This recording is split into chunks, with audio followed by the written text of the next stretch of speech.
सो hey everyone जय जगन्नाथ मु शुभेन्दु आ मो सहित अच्छा शिवा ऑफिशियल डीजी।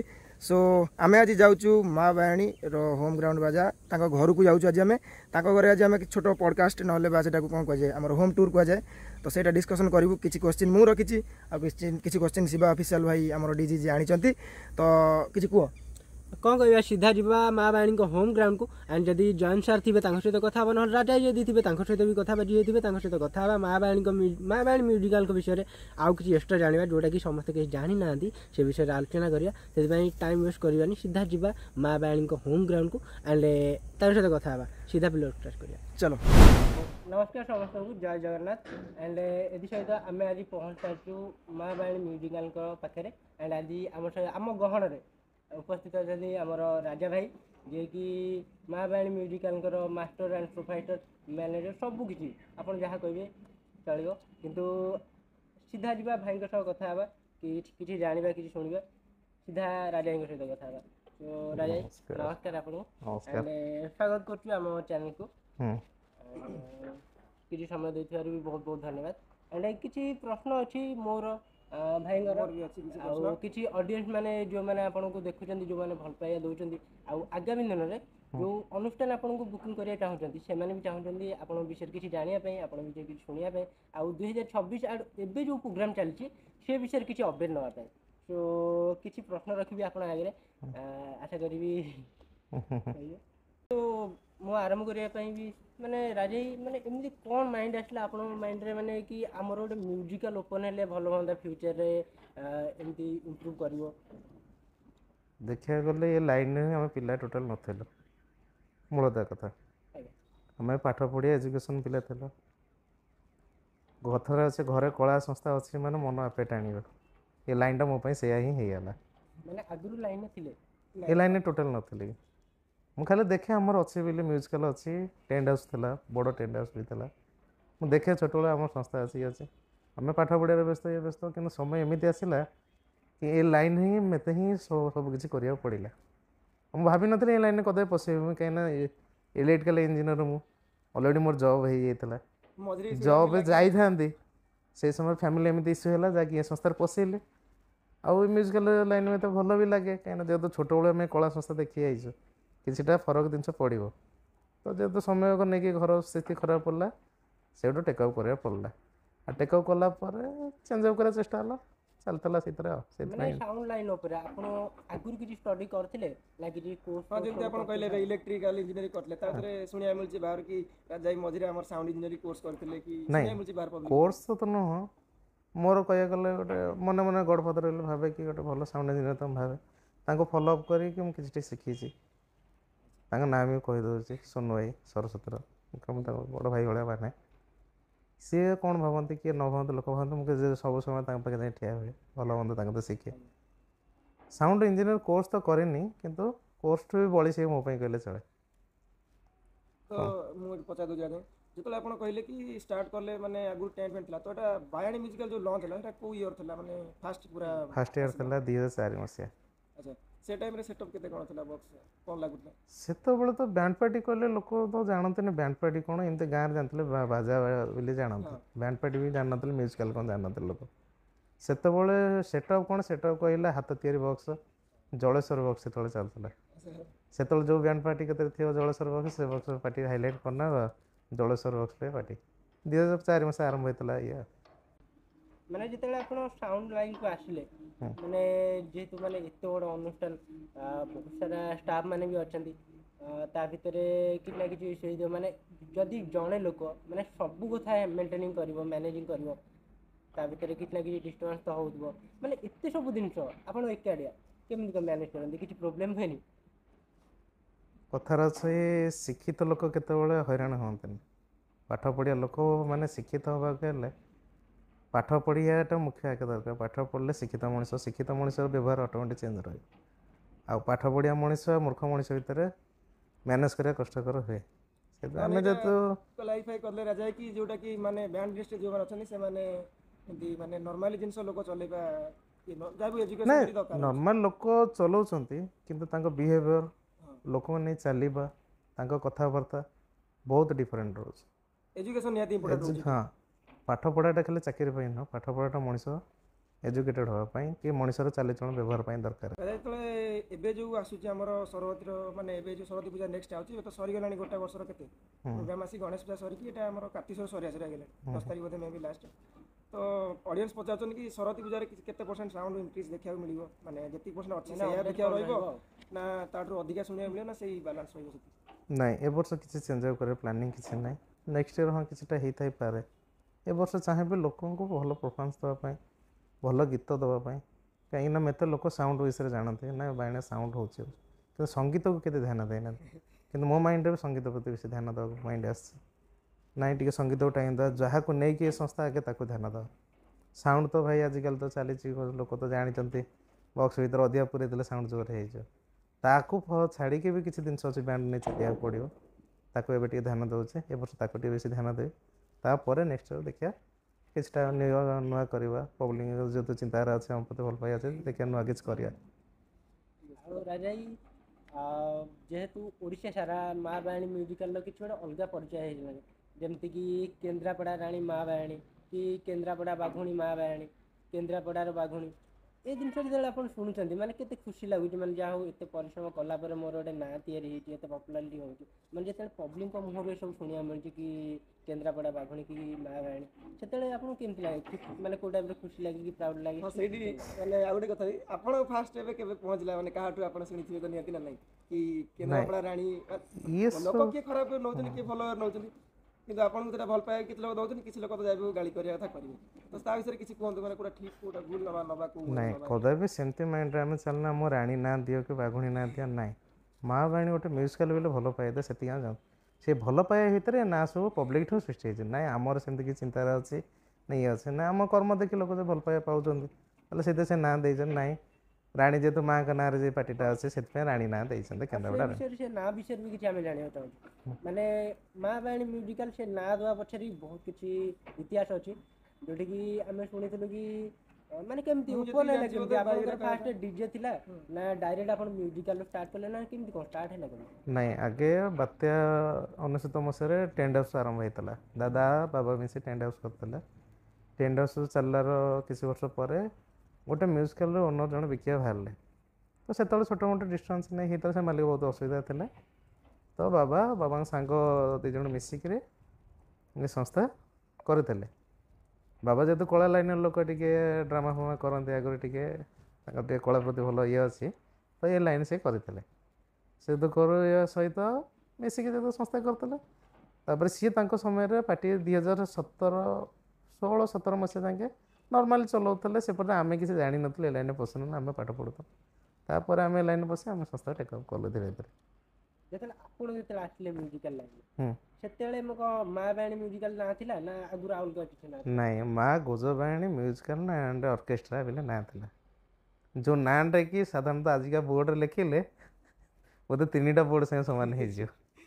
ନାଇଁ ମୁଁ ଯେତେବେଳେ ଆସିଲି ତାକୁ ସର୍ଟ ଫର୍ମ କଲି, ଯେଉଁଟାକି ଲୋକ ସମସ୍ତେ ଜାଣିପାରିବେ, ସର୍ଟ ନାଁରେ ବି ଜାଣିପାରିବେ। ଏଇଟା ଚେଞ୍ଜ କଲି 2016 ମସିହାରେ ଚେଞ୍ଜ ହେଲା। 10 ବର୍ଷ ଭଳିଆ ପାଖାପାଖି ହେବ। 8-9 ବର୍ଷ। ହଁ ମା ଗଜବାୟାଣୀ ଥିଲା, ସେଇଟା ମୁଁ ସର୍ଟ ଫର୍ମ କରିଥିଲି ମା ବାୟାଣୀ। ଆଚ୍ଛା ଠିକ୍ ଅଛି ରାଜା, ଆମର ଯେଉଁ ଏଠି ବହୁତ ଲୋକ ଚାହୁଁଛନ୍ତି ଆମର ମା ବାୟାଣୀକି ବଜାଇବା ପାଇଁ ଚାହୁଁଛନ୍ତି କିନ୍ତୁ ବଜାଇ ପାରୁନାହାନ୍ତି, ଯେହେତୁ ଆପଣଙ୍କର ପ୍ରତିବର୍ଷ ପରମାନେଣ୍ଟ କମିଟି ରହିଯାଉଛି କେତେଟା କି ଯଦି ଫିକ୍ସ ବାଜି 30ଟା, ତ ଲୋକ 30 ଦିନ ପରେ ଭସାଣି କରିବାକୁ ଭଲ ପାଉନାହାନ୍ତି। ତେଣୁକରି ଲୋକମାନେ ବହୁତ ପାର୍ଟି ଆମେ ଦେଖିବାକୁ ପାଉଛୁ 2ଟା ପାର୍ଟି କରିଲେଣି। ତ ଆପଣମାନଙ୍କୁ ସେଠି କିଛି ଭାବିବାକୁ ମାନେ ଭାବୁଛନ୍ତି କି ତାଙ୍କ ପାଇଁ କିଛି କରାଯାଇପାରିବ 2ଟା ସେଟଅପ୍ କି ଆଗକୁ କ'ଣ ସେମିତି କିଛି ଭାବିଲେ? ନାଇଁ ସେମିତି ହେଇଥିଲେ ତ ମୁଁ ଡିଜେ ବ୍ୟାଣ୍ଡ 2-3ଟା କରିଦେଇଥାନ୍ତି। ମୁଁ ସେଇଥିପାଇଁ ମୋର ପର୍ସନାଲ ଅଲଗା ବିଜନେସ୍ କରୁଛି। ଏଇଟା ଲୋକଙ୍କୁ ଭଲ ପାଇବା ବଢ଼ିଯାଇଛି ଏତେ ଯେ ଯାହା ପ୍ରତି କି ଆମେ ସେକେଣ୍ଡ କପି କରିବାର ଚାହୁଁନା। ଭଲ ହେଲା, ଭଲ ବଜୁ କି ଖରାପ ବଜୁ, ଗୋଟାଏ ବଜୁ ଲୋକଙ୍କୁ ଭଲ ପାଇବା ଆଣୁ, ସେତିକି ଦରକାର। 2ଟା କରିବାର ନାହିଁ, ଲୋକ ପଛରେ ଆମ ଗାଳିଗୁଲଜ କରିବାର ନାହିଁ କି ଖରାପ ପଦେ କହିବାର ନାହିଁ, କି ଲୋକ ମତେ ଅଧିକା ଆମାଉଣ୍ଟ ନେବାର ନାହିଁ, କି ଲୋକ ଆମ ମନରେ ରାଣିବାର ନାହିଁ, ମାଲିକ ଆମକୁ ଅଧିକା ପଇସା ନେଇଗଲା। ଏଇଥିପାଇଁ କେବେ ଚିନ୍ତା କରୁନ ଡବଲ ଡିଜେ କରିବା ପାଇଁ।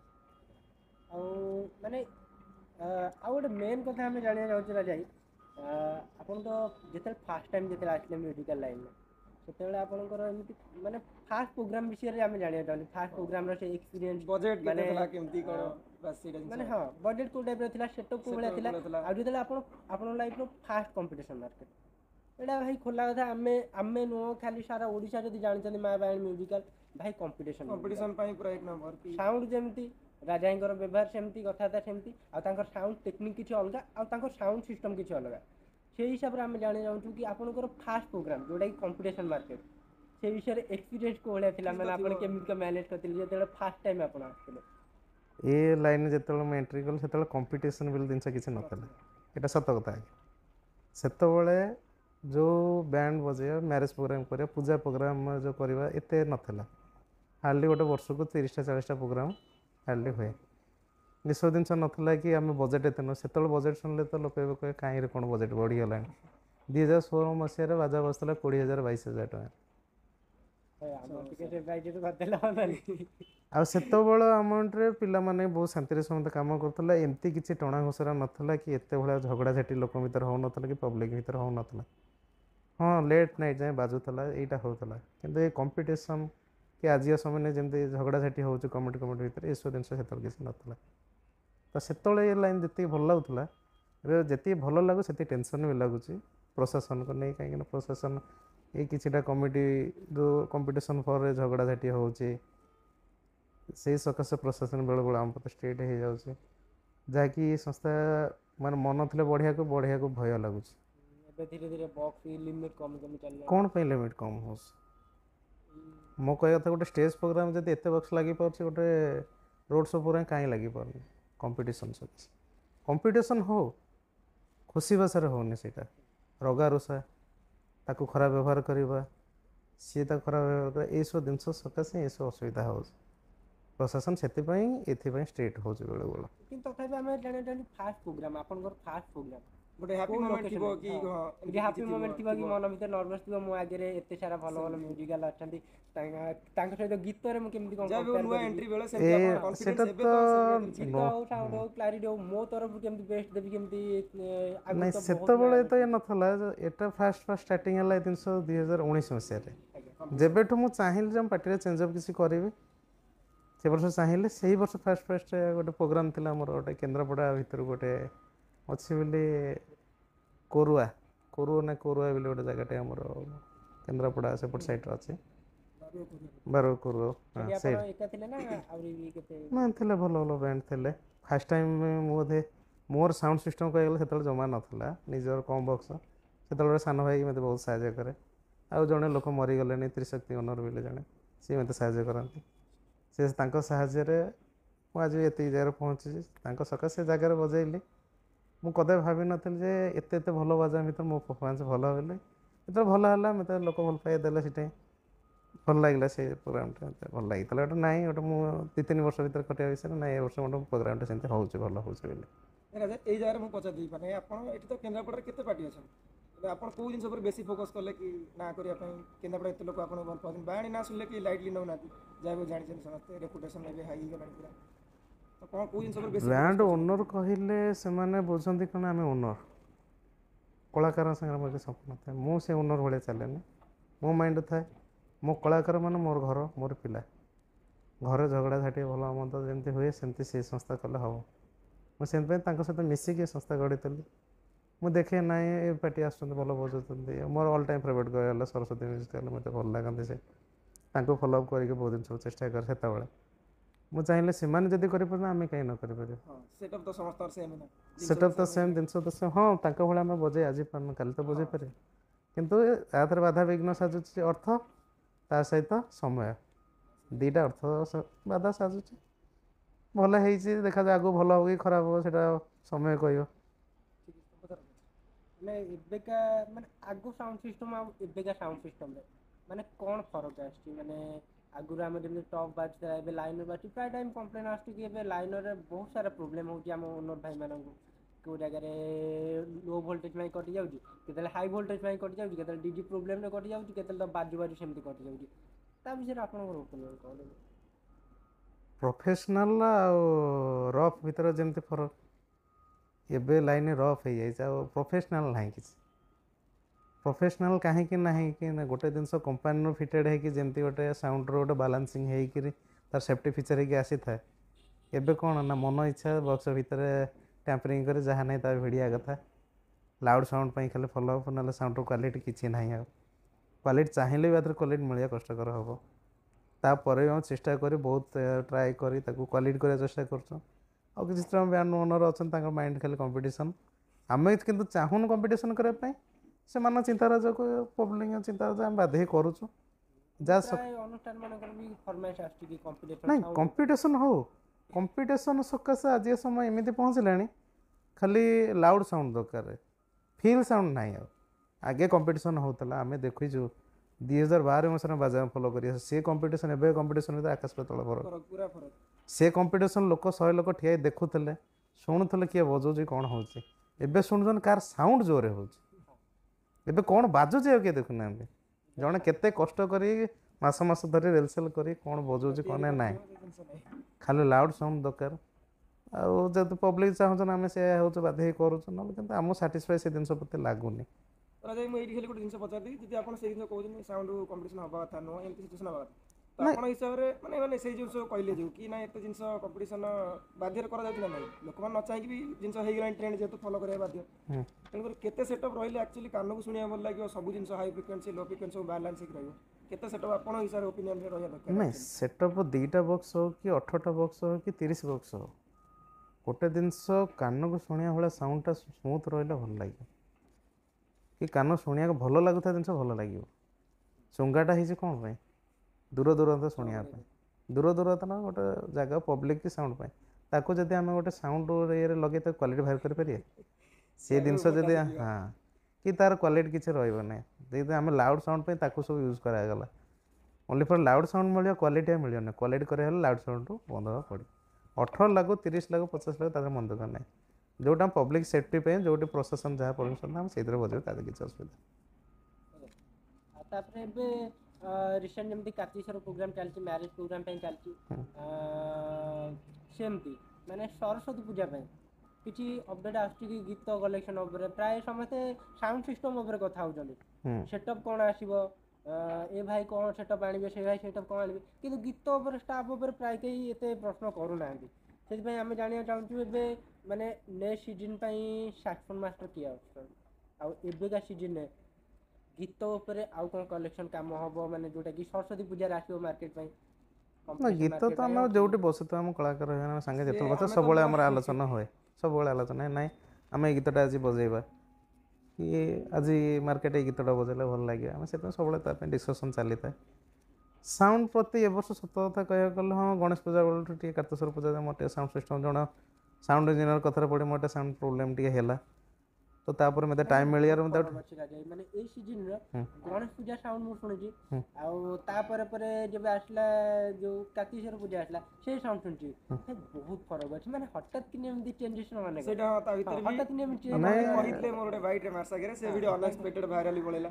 ଆପଣ ନାଇଁ ସେଟା କହିବାର ମିନିଂ କିଛି ଅଲଗା ଥିଲା, ଲୋକ ତାକୁ ଓଲଟା ତାକୁ ନେଲେ।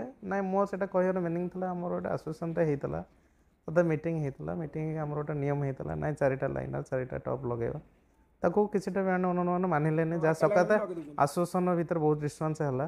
ମୁଁ ସେଇ କଥା କହିଲି, ମୁଁ କହିଲି ନାଇଁ ଯଦି ସମୟ ଅଛି ତମେ ଯଦି ଜିନିଷ କରିବ କାର୍ତ୍ତିକେଶ୍ୱର ପୂଜା ଅପେକ୍ଷା କର, ଆମେ କିଛି କରିପାରିବୁ ଆମେ ସେଥିପାଇଁ କାର୍ତ୍ତିକେଶ୍ୱର ଆମେ ସେଥିପାଇଁ କାର୍ତ୍ତିକେଶ୍ୱର ପୂଜା 8ଟା ଲାଇନର ଲଗେଇବା କଥାଟା ଥିଲା, କିନ୍ତୁ ଲୋକ ତାକୁ କିଛିଟା ବ୍ୟାଣ୍ଡକୁ ଦେଖି ଆକ୍ଷେପ କରିକି ନେଲେ। ନାଇଁ ଆମର ସେମିତି କୌଣସି ବ୍ୟାଣ୍ଡ ପ୍ରତି ମନରେ କିଛି ଇଏ ନାହିଁ, ଆମେ ଯାଇଛୁ ପବ୍ଲିକ୍ ଭଲ ପାଇବା ପାଇଁ, ସେତିକି ଆମ ପାଇଁ ଦରକାର। ପବ୍ଲିକ୍ ସକାଶେ ଆମେ ତାଙ୍କ ସହିତ ଭିଡ଼ାଭିଡ଼ି ହେଉଛୁ, ନାହିଁ କି ଆମ ପର୍ସନାଲ ରିଲେସନ୍ କିଛି ଖରାପ ନାହିଁ, କି ପର୍ସନାଲ ଗର୍ଜସ୍ କିଛି ତାଙ୍କ ପ୍ରତି ନାହିଁ, କି ଆମେ ସେସବୁ ଜିନିଷ ନେଇ ଚାଲିଲେ ସଂସ୍ଥାରେ ଭଲ ସ୍ଥିତି ରହିବ ନାହିଁ ଆଗକୁ। ସେଥିପାଇଁ ଏସବୁ ଜିନିଷ ଆମେ ମାଇଣ୍ଡରେ ରଖିନୁ କଥା, ସେଥିପାଇଁ ଏଇଟା ବି ଆପଣ ଠିକ୍ କଥା କହିଲେ। କାରଣ ପ୍ରାୟ ଟାଇମ୍ ମୁଁ ଦେଖୁଛି ବ୍ୟାକଗ୍ରାଉଣ୍ଡରୁ କିଛି କରିଥାନ୍ତି, ଯେହେତୁ ମୁଁ 2 ବର୍ଷ 3 ବର୍ଷ ହେବ ସବୁ ସିଷ୍ଟମ୍ ଦେଖୁଛି, ପ୍ରୋଗ୍ରାମ୍ ବି ଦେଖୁଛି, ତାପରେ କମ୍ପିଟିସନ୍ ଟାଇମ୍ରେ କମ୍ପିଟିସନ୍ରେ ଗୋଟେ ଜିନିଷ ଫେସ୍ କରୁଛି, କିନ୍ତୁ କମ୍ପିଟିସନ୍ ବ୍ୟାକଗ୍ରାଉଣ୍ଡରେ ଯେଉଁ କମେଣ୍ଟ ସେକ୍ସନ୍ ଆସୁଛି, କଲ୍ ପର୍ସନାଲ ଏବେ ତ କମେଣ୍ଟ ସେକ୍ସନ୍ ନାହିଁ, ଡାଇରେକ୍ଟ ଫୋନ୍ କରିଦେଉଛନ୍ତି, ସେ ଜିନିଷ ଦେଖୁଛି। କିନ୍ତୁ ମୋ ଫିଲ୍ କରିବା ହିସାବରେ ଭାଇ ମାନେ ଯେଉଁମାନେ ଓନର୍ ଭାଇ ଅଛନ୍ତି ତାଙ୍କ ଭିତରେ ସବୁ କିଛି ରିଲେସନ୍ ଠିକ୍, କିନ୍ତୁ ତାଙ୍କ ଭିତରେ ଡିଷ୍ଟର୍ବାନ୍ସ କରୁଛନ୍ତି କିଛି ମାନେ ଅନୁଷ୍ଠାନିକ ପିଲା, ସେଇଟା ହେଉଛି ଗୋଟେ ଅନୁଷ୍ଠାନ ପ୍ରତି ଭଲ ପାଇବା, ସେଥିପାଇଁ ଗୋଟେ ଗର୍ଜସ୍ ଟାଇପ୍ର ଗୋଟେ ମାଲିକ ଆମର ସେମାନେ ଗର୍ଜିଛନ୍ତି, କାହିଁ ନାଇଁ ଆପଣଙ୍କୁ ଆମେ ଭଲ ପାଇବା ଦେଉଛୁ, କାହିଁ ଆପଣ ତାଙ୍କ ସହିତ ଲଢ଼ିଲେନି। ଭାଇ ସେଇଟା ନୁହେଁ, ଆମେ ଆମ ପରଫର୍ମାନ୍ସ ଭଲ ଦେବାକୁ ଚେଷ୍ଟା କରୁ। କାହା ସାଉଣ୍ଡ ସିଷ୍ଟମ୍ କେତେବେଳେ ବେଟର୍ ଥାଏ, କାହାର କେତେବେଳେ ଭଲ ହେବ, କାହାର କେତେବେଳେ ଖରାପ ହେବ। କିଏ ଆଜି କହିଦେଇ ପାରିବନି ଯେ ମୁଁ ଆଜି ସବୁବେଳେ ସାଉଣ୍ଡ ମୁଁ ଇଏ ଭଲ କରିଦେଇ ସିଏ ଭଲ କରିଦେଇ। ନାଇଁ, ଆମେ ଆମର 100% ଦେବାକୁ ଚେଷ୍ଟା କରୁଛୁ। ଭଲ ହେଲେ ଆଜି ପ୍ରୋଗ୍ରାମ୍ ଭଲ ହେବ, କାଲି ଖରାପ ହେଲେ ଖରାପ ସେଇ ହେବ। ଭଲ ହେବାରୁ କିଛି ମାନେ ଆମକୁ ଦେଖିବା ମିଳି ଧର ଆଜି ଆମର ମାଲିକ ଭିତରେ ଧର ଓନର ଭିତରେ ଭଲ ଅଛି, ସାଉଣ୍ଡ ଯଦି ଭଲ ଅଛି କିଛି ମାଲିକ ତାକୁ ନେଗେଟିଭ୍ ୱେରେ ନେଉଛନ୍ତି କି ସାଉଣ୍ଡ ମାନେ ହେଉଛି ସେମିତି ଜିନିଷ ଆମେ ଦେଖିବା ମିଳୁଛି। ସବୁରେ ମୂଳ ବିଜନେସ୍ ପଇସା, ଆଉ କିଛି ନାହିଁ। ସେ ଠିକ୍ ଅଛି ଯିଏ ଭାଇ, ଚାହାନ୍ତି ଗୋଟେ କଲା ସେ କଥା ଉଠେଇବାଟା ଭଲ ନୁହଁ, କାରଣ ହଁ ଆମେ ସେଇଟା କାହା ତ କଥା ଠିକ୍ କଥା, କାହା ଠିକ୍ କଥା। ତେଣୁକରି ଏଇଟା ଗୋଟେ କ୍ୱେଶ୍ଚନ୍ ରହିବ, ଧର ଗୋଟେ ହାଇ ବଜେଟ୍ କାମ ଅଛି ବା ସିଙ୍ଗିଲ୍ କାମ, କିନ୍ତୁ ଗୋଟେ ଲୋ ବଜେଟ୍ କାମ ଅଛି ଯୋଉଟା କମ୍ପିଟିସନ୍ ପୁରା ହେଭି ଅଛି, ଆପଣ କୋଉଟା ଚୁଜ୍ କରିବେ? ଯୋଉଠି ମୁଁ କିନ୍ତୁ ବେଟର୍ ଫର୍ ବେଟର୍ ମୁଁ ଚିନ୍ତା କରୁଛି, ଯୋଉଠି ମାନେ ମାନେ ଏଇଟା ଶାନ୍ତି ଲାଗିବ। ପୁରୁଣା ଅନୁଷ୍ଠାନ ନୁହଁ, ନୂଆ ଆପଣଙ୍କ ଅଫର୍ ଆସିଛି, ସେଥିରେ ଆପଣଙ୍କର ଗୋଟେ ଧରିବେ ଗୋଟେ ପ୍ରୋଗ୍ରାମ୍, ହଁ ହଁ ତ ଆପଣ କୋଉଟା ରେଫର୍ କରିବେ? କମ୍ପିଟିସନ୍ ଧରିବେ ନା ଆପଣ ନିଜ ଓପିନିଅନ୍? ନାଇଁ, ଓପିନିଅନ୍ ଦେଖିବାକୁ ଗଲେ କମ୍ପିଟିସନ୍ ଧରିବାକୁ ଆଉ ଏତେ ଇଚ୍ଛା କ'ଣ ପାଇଁ ହେଉନି, କାହିଁକିନା କମିଟି ଭିତରେ ବହୁତ ବିଶୃଙ୍ଖଳା ସୃଷ୍ଟି ହେଉଛି।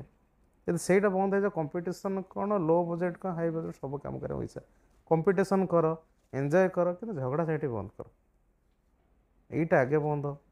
ଏନ୍ଜୟ କର, ଆମେ ବ୍ୟାଣ୍ଡ ଭିତରେ ଆପଣ ଏନ୍ଜୟ କରନ୍ତୁ, କମ୍ପିଟିସନ୍ କର, ଯେଉଁ ଗୀତ କରନ୍ତୁ ବଜେଇବ ସବୁ କର, କିନ୍ତୁ ଏଇ ଜିନିଷଟା ଆପଣ ବନ୍ଦ ଚାହୁଁଛନ୍ତି କରୁଛି। ଡିସିପ୍ଲିନ୍ ଯୋଉଠି ସେଇଠି ଡିସିପ୍ଲିନ୍ ଦରକାର, ଶାନ୍ତି ଶୃଙ୍ଖଳା ଦରକାର, ବ୍ୟବହାର ଭଲ ଦରକାର। ଏଇ 2-3ଟା ଜିନିଷ ଯୋଉଠି ଭଲ ମିଳେ ଆମେ ସେଠି କାମ କରିବାର ଅଛି। ପଇସା କମିଯାଉ ମନ ଦରକାର ନାହିଁ, ପଇସା ଆଜି ଅଛି ନା କାଲି କେଉଁଠି ମିଳିଯିବ, କିନ୍ତୁ ଏଇ ଜିନିଷଟା ଯୋଉଠି ଶୃଙ୍ଖଳା ରହିବ, 100 ଲୋକ ଦେଖିବାକୁ ଆସିବେ ଭଲ ପାଇବେ, ବ୍ୟାଣ୍ଡକୁ ଭଲ ପାଇବେ, ନା ବ୍ୟାଣ୍ଡ ସେ ବିହେଭିଅର ଭଲ ଦେଖିଲା ଆମକୁ ସେମାନେ ବିହେଭିଅର ଭଲ ଦେବା ଭଲ ପାଇବେ। ଆଉ ସେମାନେ ଯୋଉଠି ଦେଖିବେ ଯେ ଆମ ସାଙ୍ଗରେ ଏମିତି ହେଉଛି, ତାଙ୍କ ବିହେଭିଅର ଆମ ପ୍ରତି ଭଲ କେମିତି ଆସିବ? କଦାପି ଆସିବ ନାହିଁ। କି କମ୍ପିଟିସନ୍ ଦେଖିଲେ ଲୋକ ଦେଖୁଛନ୍ତି ସେଇ ଜିନିଷ ହେଉଛି ବୋଲି ଆଜି ସେମାନେ ସେଇ ଜିନିଷ ଟ୍ରେଣ୍ଡ କରିଦେଲେ। କ'ଣ ନା ସବୁ ଚଢ଼ିବା, ସିଏ ତାକୁ ହାତ ଦେଖେଇବା, ଇଏ ତାକୁ ହାତ ଦେଖେଇବା, ଏଗୁଡ଼ା ଭଲ ନୁହଁ। ନିଜ ନିଜ ଭିତରେ ଗୋଟେ 2 ଘଣ୍ଟା 3 ଘଣ୍ଟା ପ୍ରୋଗ୍ରାମ୍ ଗୋଟେ ଖୁସି ପାଇଁ ନିଜ ଶତ୍ରୁତା ଗଢ଼ୁଛନ୍ତି, କ'ଣ ଦରକାର ଏସବୁ? ସେଥିପାଇଁ କେଉଁ ପ୍ରୋଗ୍ରାମ୍ ସେମିତି କିଛି ନାହିଁ, ଯେଉଁ ପ୍ରୋଗ୍ରାମ୍ ଶାନ୍ତି ଶୃଙ୍ଖଳା ଭଲ ଲାଗେ ସେ ପ୍ରୋଗ୍ରାମ୍ କରିବା ରାଜି। ରାଜା ଭାଇ, ଆପଣଙ୍କର ଏତେ ବର୍ଷ ପ୍ରୋଗ୍ରାମ୍ କରିବା ଭିତରେ ସବୁଠୁ ମାନେ ଭଲ ଅନୁଷ୍ଠାନ ଆପଣଙ୍କ ହିସାବରେ କିଏ? ମାନେ ସବୁଠୁ ସାନ ବୟସ ସାନ ହେଇଥିବେ, ଆଣ୍ଡ ବହୁତ ସାରା ଭଲ ପାଇବା ଦେଉଥିବେ, ମାନେ ବହୁତ ସାରା ସପୋର୍ଟ ଦେଉଥିବେ। ଗୋଟେ ତ ଥିବ ଆପଣଙ୍କ ସହିତ ଯାହା ସବୁବେଳେ ଯୋଉଟା କି ଆପଣଙ୍କୁ ଫେଭରାଇଟ୍ ଥିବ କି ଏଇ ଜାଗା ଯେମିତି ଗଲେ ଖୁସି ଘର ଲାଗୁଥିବ, ଯେମିତି ଗୋଟେ ଛୋଟ ଛୁଆଟେ ଥାଏ, ଫ୍ୟାମିଲି ଭଳିଆ ଲାଗୁଥିବ। ମୋର 2ଟା କମିଟି ଅଛନ୍ତି, ଘର ଫ୍ୟାମିଲି ଭଳିଆ। 2ଟା ନୁହଁ 3ଟା କହିବେ। ଅଲଗା ଅନୁଷ୍ଠାନ ଖରାପ ନୁହଁ, କିନ୍ତୁ ଆପଣଙ୍କୁ ଯାଇ ଗୋଟେ ନାଇଁ, ପର୍ସନାଲି ଭଲ ମୋ ଲାଗେ। ଫ୍ୟାମିଲି ଟାଇପ୍ର ଲାଗନ୍ତି ମୋତେ। ଯେମିତି ମାନେ ଘର ଭିତରେ ଗୋଟେ 3-4ଟି କମିଟି ଅଛନ୍ତି ମୋର, ଯେମିତି ଫ୍ୟାମିଲି ଟାଇପ୍ର ଘର ଭଳିଆ ମୋତେ ଫିଲ୍ ହୁଏ। ଗୋଟେ ହେଲା ତ ଯୋଉଠି ମୋ ପାର୍ଟିଟା ଖୋଲିଥିଲା, ଯେଉଁମାନେ ମୋତେ ପାର୍ଟି ଜାଣିଲେ, ଯଦି ମୋ ପାର୍ଟି ମା ବାଣୀ ବୋଲି କିଏ ଅଛି ବୋଲି, ଟାଙ୍ଗି master voice master boys master voice. Contractor ସାଇଜରେ ବାଥିଲା ସେଇଟା ତ। ଆଉ ଜଣେ ମୋର ସାନ ଭାଇ ଭଳିଆ ମୋତେ ଭଲ ପାଇବା ଦେଇଛି, ଆଉ ସିଏ ମୋତେ ବଡ଼ ଭାଇ ଭଳିଆ ସମ୍ମାନ ଦେଇଛି, ବଦର୍ସ ଗ୍ରୁପ୍ ହଁ ଜଗତପୁର। ଆଉ ଗୋଟେ ହେଲା ଯେଉଁ ସମୟରେ ମୋ ପାର୍ଟି କିଏ ଚିହ୍ନି ନଥିଲେ, ଜାଣିନଥିଲେ, ସେ ସମୟରେ ମୁଁ ସେ ଜାଗା ଛାଡ଼ିକି ଆସିକି 5 ବର୍ଷ 6 ବର୍ଷ ହେଲା ସେ ଜାଗା ଦଶହରା ପ୍ରୋଗ୍ରାମ୍ କରୁଛି, ଜଗତସିଂହପୁର ବାଲିଆ ଷ୍ଟୋର ବୋଲି। ସିଏ ଗୋଟେ କମିଟି। ଆଉ ଗୋଟେ ମୋର କମିଟି ଦୃଷ୍ଟିରୁ ଗୋଟେ ଭାଇ ଭଳିଆ ଦୃଷ୍ଟିରୁ ତାଙ୍କ ସହିତ ମିଶିଛି, ସିଏ 2 ଭାଇଙ୍କ ସାଙ୍ଗରେ ମୋର ଗୋଟେ ଭଲ ବଣ୍ଡିଂ, ଗୋଟେ ବଇଁଚୁଆ କମିଟି। ମୁଁ ସେଠି ବେପାର ଦୃଷ୍ଟିରୁ କେବେ ମିଶିନି ତାଙ୍କ ସହିତ। ମୋ ଗୋଟେ ସାନ ଭାଇ ଭଳିଆ, ବଡ଼ ଭାଇ ଭଳିଆ ଆମେ ସାଙ୍ଗ ହେଇକି ମିଶିଛୁ। ଏ 3-4ଟି କମିଟି ସହିତ ମୋର ବଣ୍ଡିଂ ଏମିତି ଯେ ଏଠି ପଇସାରେ ଆଲୋଚନା କରେ ନା, ଏ ସମ୍ପର୍କ ଆଲୋଚନା କରେ ନା, ମନ ମିଳନ ଗୋଟେ ଚାଲେ। ଆଉ ଗୋଟେ ଜୀବନଠୁ ବଳି ଗୋଟେ ଭଲ ସାଙ୍ଗ ପାଇଛି, ତୃପ୍ତି ବୋଲି, ବଡ଼ ଭାଇ ଭଳିଆ, ସାନ ଭାଇ ଭଳିଆ ସବୁବେଳେ ସେ ମିଶିକି ଅଛି।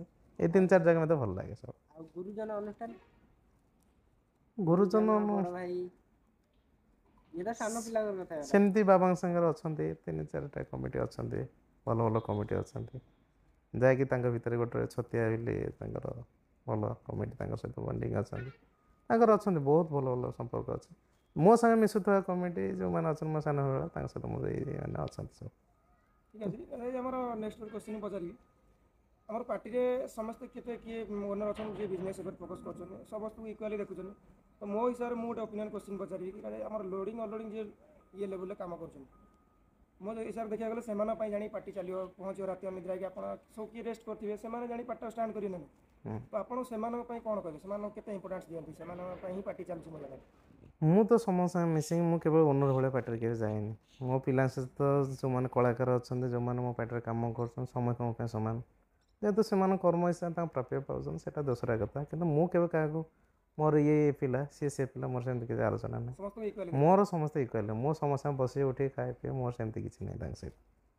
ଆଉ ଭାଇ, ଆମେ ଯେମିତି ଜାଣିଛୁ ଆପଣ ମା ବାଣୀ ମ୍ୟୁଜିକାଲ ସାଉଣ୍ଡ ସିଷ୍ଟମ୍ ଉପରେ ବହୁତ କିଛି କାମ କରୁଛନ୍ତି, ଠିକ୍ ସେମିତି ମାନେ ବ୍ୟାଣ୍ଡ ଜଗତରେ ଆପଣଙ୍କର ଏମିତି କିଏ ଅଛନ୍ତି ସାଉଣ୍ଡ ସିଷ୍ଟମରେ ମାନେ ଏଇ ସାଉଣ୍ଡ ଇଞ୍ଜିନିୟର ଭାଇ ଅଛନ୍ତି ଯିଏକି ଆପଣଙ୍କୁ ବହୁତ ଭଲ ଲାଗନ୍ତି କି ନାଇଁ ତାଙ୍କ କାମ ବହୁତ ପରଫେକ୍ଟ ଆଣ୍ଡ ମାନେ ଭଲ ଲାଗେ ମାନେ ସାଉଣ୍ଡ ଇଞ୍ଜିନିୟର ବିଷୟରେ କେଉଁ ଭାଇ ଆପଣଙ୍କୁ ଭଲ ଲାଗନ୍ତି? ଗୋଟେ କହିଲେ ସୋନୁ ନାଇଁ ସରସ୍ୱତୀ ସରସ୍ୱତୀ ମିଶ୍ର ସୋନୁ। କିନ୍ତୁ କ'ଣ କରିବା ଏବେ ଦୁର୍ଭାଗ୍ୟବଶତଃ କିଛିଟା ପ୍ରୋବ୍ଲେମ୍ ହେତୁ ତାଙ୍କୁ ତାଙ୍କ ଦେଖିବାକୁ ଦୁର୍ଭାଗ୍ୟ ମିଳୁନି, ହେତୁ ଆମେ ତାଙ୍କ ଦେଖିବାକୁ ଦେହ ପାଉନୁ। ଭଲ ନାହିଁ। ହଁ।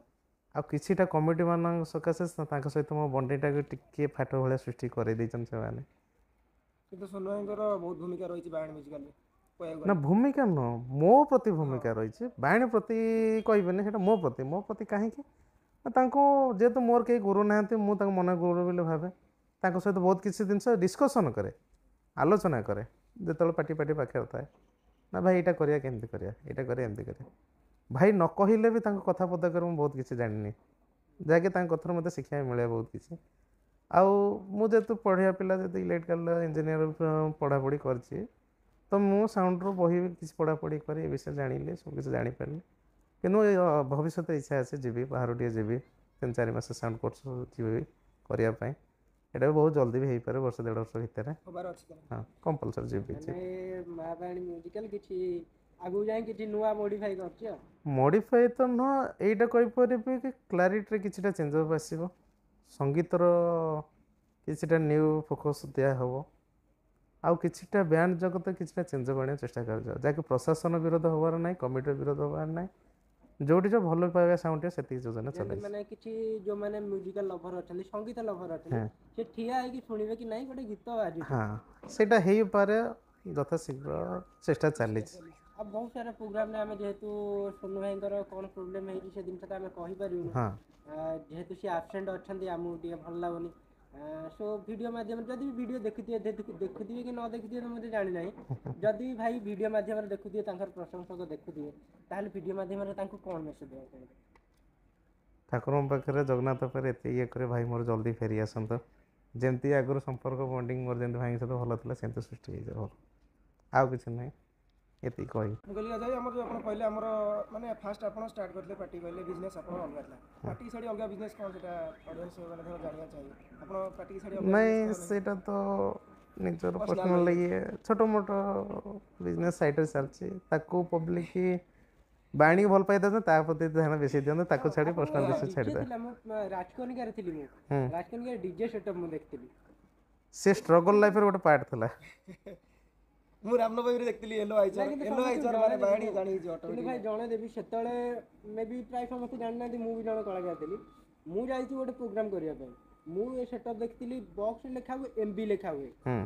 ଆଗରୁ ସେଟଅପ୍ ଆସିଥିଲା, ସେ ବକ୍ସର କର୍ଣ୍ଣରରେ MB ଲେଖା ହୁଏ। ସେତେବେଳେ ମୁଁ ହଠାତ୍ ଦିନ ଦେଖିଥିଲି ମୋ ପ୍ରୋଗ୍ରାମ ଟିକେ ଫାଙ୍କା ହେଇକି, ଯେମିତି ସିଙ୍ଗର ଏବେ ଅଛନ୍ତି ଟିକେ ରେଷ୍ଟ ନେବା ପାଇଁ କି ଟିକେ ଥଣ୍ଡା ଫଣ୍ଡା ପିଇବା ପାଇଁ ଓହ୍ଲେଇକି ଆସନ୍ତି, ଠିକ୍ ସେଇଭଳିଆ ମୋ ଷ୍ଟେଜ୍ରୁ ମୁଁ ଓହ୍ଲେଇକି ପଳେଇ ଆସିଥିଲି। ହଠାତ୍ ମୁଁ ସେଟଅପ୍ ଦେଖିଲି MB ଲେଖା ହେଇଛି, ତାପରେ ସେ ଭାଇବ୍ରେସନ୍ ଶୁଣୁଛି। ମାନେ ଯଦି ଷ୍ଟ୍ରଗଲ୍ ଲାଇଫ୍ର ଗୋଟେ ପାର୍ଟ ଯଦି ଏଭଳିଆ ରହୁଛି, ମାନେ ଏଭଳିଆ ସାଉଣ୍ଡ, ଏଭଳିଆ ଭାଇବ୍ରେସନ୍, ତାହେଲେ ଆଗକୁ ଯଦି ଅପଡେଟ୍ ଆସୁଛି କ'ଣ ସେଇଭଳିଆ ଆସିବ ନା ତାଠୁ ମାନେ ଅଧିକା ଆସିବ। କିନ୍ତୁ ଭାଇ ମାନେ ସେ ଡିଜେଟା କିନ୍ତୁ ଏପର୍ଯ୍ୟନ୍ତ ମନେ ଅଛି। ମୁଁ ରାମନବମୀରେ ସେ ଡିଜେ ଶୁଣିଛି। ସେତେବେଳେ 4-5 ବର୍ଷ ତଳେ ରାମନବମୀ ବାଜିଥିଲା, ଲକଡାଉନ ମେ ବି ଥିଲା ତା ପରେ। ସେତେବେଳେ ବି ସାଉଣ୍ଡ ସେଇଭଳିଆ ଥିଲା, ଭାଇବ୍ରେସନ୍ ଥ୍ରୋ ଛେଚିକି ବାଜୁଥିଲା। ନାଇଁ, ଏବେ କ'ଣ ହେଇଛି ନା ଆମ ଲାଇନରେ ଆମେ କ'ଣ ନା ଆମେ ନିଜସ୍ୱ ଇଚ୍ଛାରେ ନିଜେ କଷ୍ଟ କରି ଷ୍ଟ୍ରଗଲ୍ କରି କରୁଛୁ ଲାଇନରେ। ହଁ, କିଛି ବଡ଼ ଭାଇଙ୍କର ଯେହେତୁ ସାହାଯ୍ୟ ଅଛି, ତ ଇନଡାଇରେକ୍ଟଲି ଅଛି। ଏବେ ସମୟରେ କ'ଣ ହେଇଯାଇଛି ନା ସାଉଣ୍ଡ ସିଷ୍ଟମ୍ ସମସ୍ତେ ଇକ୍ୱାଲ୍ ବାଜୁଛି ଏବେ। କାହିଁକି ନା ଆମର କିଛିଟା ସାଉଣ୍ଡ ଇଞ୍ଜିନିୟର ଭାଇମାନେ ଅଛନ୍ତି, ତାଙ୍କୁ ସାହାଯ୍ୟ ପଇସା ଇଏରେ ତାଙ୍କୁ ସାହାଯ୍ୟ କରିକିରି ସେମାନଙ୍କୁ ଉଠାଉଛନ୍ତି। ସେଇଟା ଭଲ କଥା, କିଛି ଅସୁବିଧା ନାହିଁ। କିନ୍ତୁ ଆମେ ତ କାହା ଇଏକୁ ଦେଖି ଆମେ ଫଲୋ କରିନୁ, ନିଜ ଚେଷ୍ଟା କରୁଛୁ କି ଆମେ ବି ଏତେ ହ୍ୟୁଜ୍ ଆମାଉଣ୍ଟ ପବ୍ଲିକ କଥା ଡିମାଣ୍ଡ କରୁନୁ, ଯାହାକି ଆମେ ୟୁନିକ୍ କିଛି ସଡନ୍ କରିପାରିବୁ। ଯେହେତୁ ମୋର ରିସେଣ୍ଟରେ ମୁଁ ବାହାଘର ଭଲ ମନ୍ଦ ଯାଇଛି, ବହୁତ ପଇସା ବି ଖର୍ଚ୍ଚ ବାର୍ଚ୍ଚ ହେଇଛି, ସେଥିପାଇଁ କିଛିଟା ଏବେ ଚେଞ୍ଜଅପ୍ ହେଇପାରୁନି। ତା ବୋଲି ପବ୍ଲିକ ଆଶା ଦେଉନି ଚେଞ୍ଜଅପ୍ ହେବନି, କିଛିଟା ସମୟ ଆସିବ, ବହୁତ ଫର୍ ବେଟର୍ ଦେବାକୁ ଚେଷ୍ଟା କରିବୁ, ବହୁତ ଚେଷ୍ଟା କରିବୁ ଯେ ବହୁତ ବଡ଼ ଚେଞ୍ଜେସ୍ ଆସିବାର ଅଛି। ନାଇଁ, ଚେଞ୍ଜେସ୍ ତ ଏବେ କିଛି ହେବ ନାହିଁ। କାହିଁକି ନା ଏବେ ଚେଞ୍ଜଅପ୍ କଲାବେଳୁ ମୁଁ ଭାଇ କାହା ଭଳିଆ ନୁହେଁ ଯେ ଲୋନ୍ ଫୋନ୍ କରି କିଛି କରିପାରିବି। ନିଜ ସକ୍ଷମରେ ଯେତିକି ପାରିବି କରିବି, ନପାରିବି ନା ପଛେ ହାତ ଛାଡ଼ିଦେବି, ପଛେ ସିଷ୍ଟମାଟିକ୍ ୱେରେ ଯିବ। ସିଷ୍ଟମାଟିକ୍ ୱେରେ ଯିବି, ଧୈର୍ଯ୍ୟ ଧରିକି ଯିବି। ଯେମିତି 2004 ମସିହାରୁ ଧୈର୍ଯ୍ୟ ଧରି ଆଜି ଯଦି ଲୋକଙ୍କ ପାଖରେ 2024-25 ମସିହାରେ ପହଞ୍ଚି ପାରିଲି, ତାହେଲେ ଆଗକୁ କାହିଁ ନ ପହଞ୍ଚି ପାରିବି। ହଁ, ଆମେ ତ କେଉଁ କୋଟିପତି ଲୋକ ନୁହଁ ଯେ ଆମେ ତ ସଡନ୍ ହ୍ୟୁଜ୍ ଆମାଉଣ୍ଟ ଇନଭେଷ୍ଟ କରିପାରିବୁ ନା। ଲୋକଙ୍କ ଦ୍ୱାରା ଆମେ ଏତେ ହାର୍ସ ପଇସା ବି ଡିମାଣ୍ଡ କରୁନୁ, ଯାହାକି ଆମେ ହ୍ୟୁଜ୍ ଆମାଉଣ୍ଟ ସଡ଼ନ୍ କିଛି କରିପାରୁନି। ଆମ ଫ୍ୟାମିଲିରେ ସମସ୍ତେ କଳାକାର ଲୋକ ନୁହନ୍ତି ଯାଇଥିରେ ସବୁ ଡିମାଣ୍ଡ ଟାଇମ୍ ଦେଇପାରେ, ଯାହା ସକାଶେ ବି ଡିଷ୍ଟାନ୍ସ ମୋ ପାଖରେ କିଛିଟା ହେଉଛି ଯେ ମୋ କଳାକାରମାନେ ବି ବାହାରେ ଯାଇପାରୁଛନ୍ତି। କ'ଣ ପାଇଁ ନା ମୁଁ ସେତିକି ଆମାଉଣ୍ଟ ଯେହେତୁ ପେମେଣ୍ଟ ପାଇପାରୁନାହିଁ, ତାଙ୍କୁ ସେଇ ଆମାଉଣ୍ଟ ଦେଇପାରୁନାହିଁ।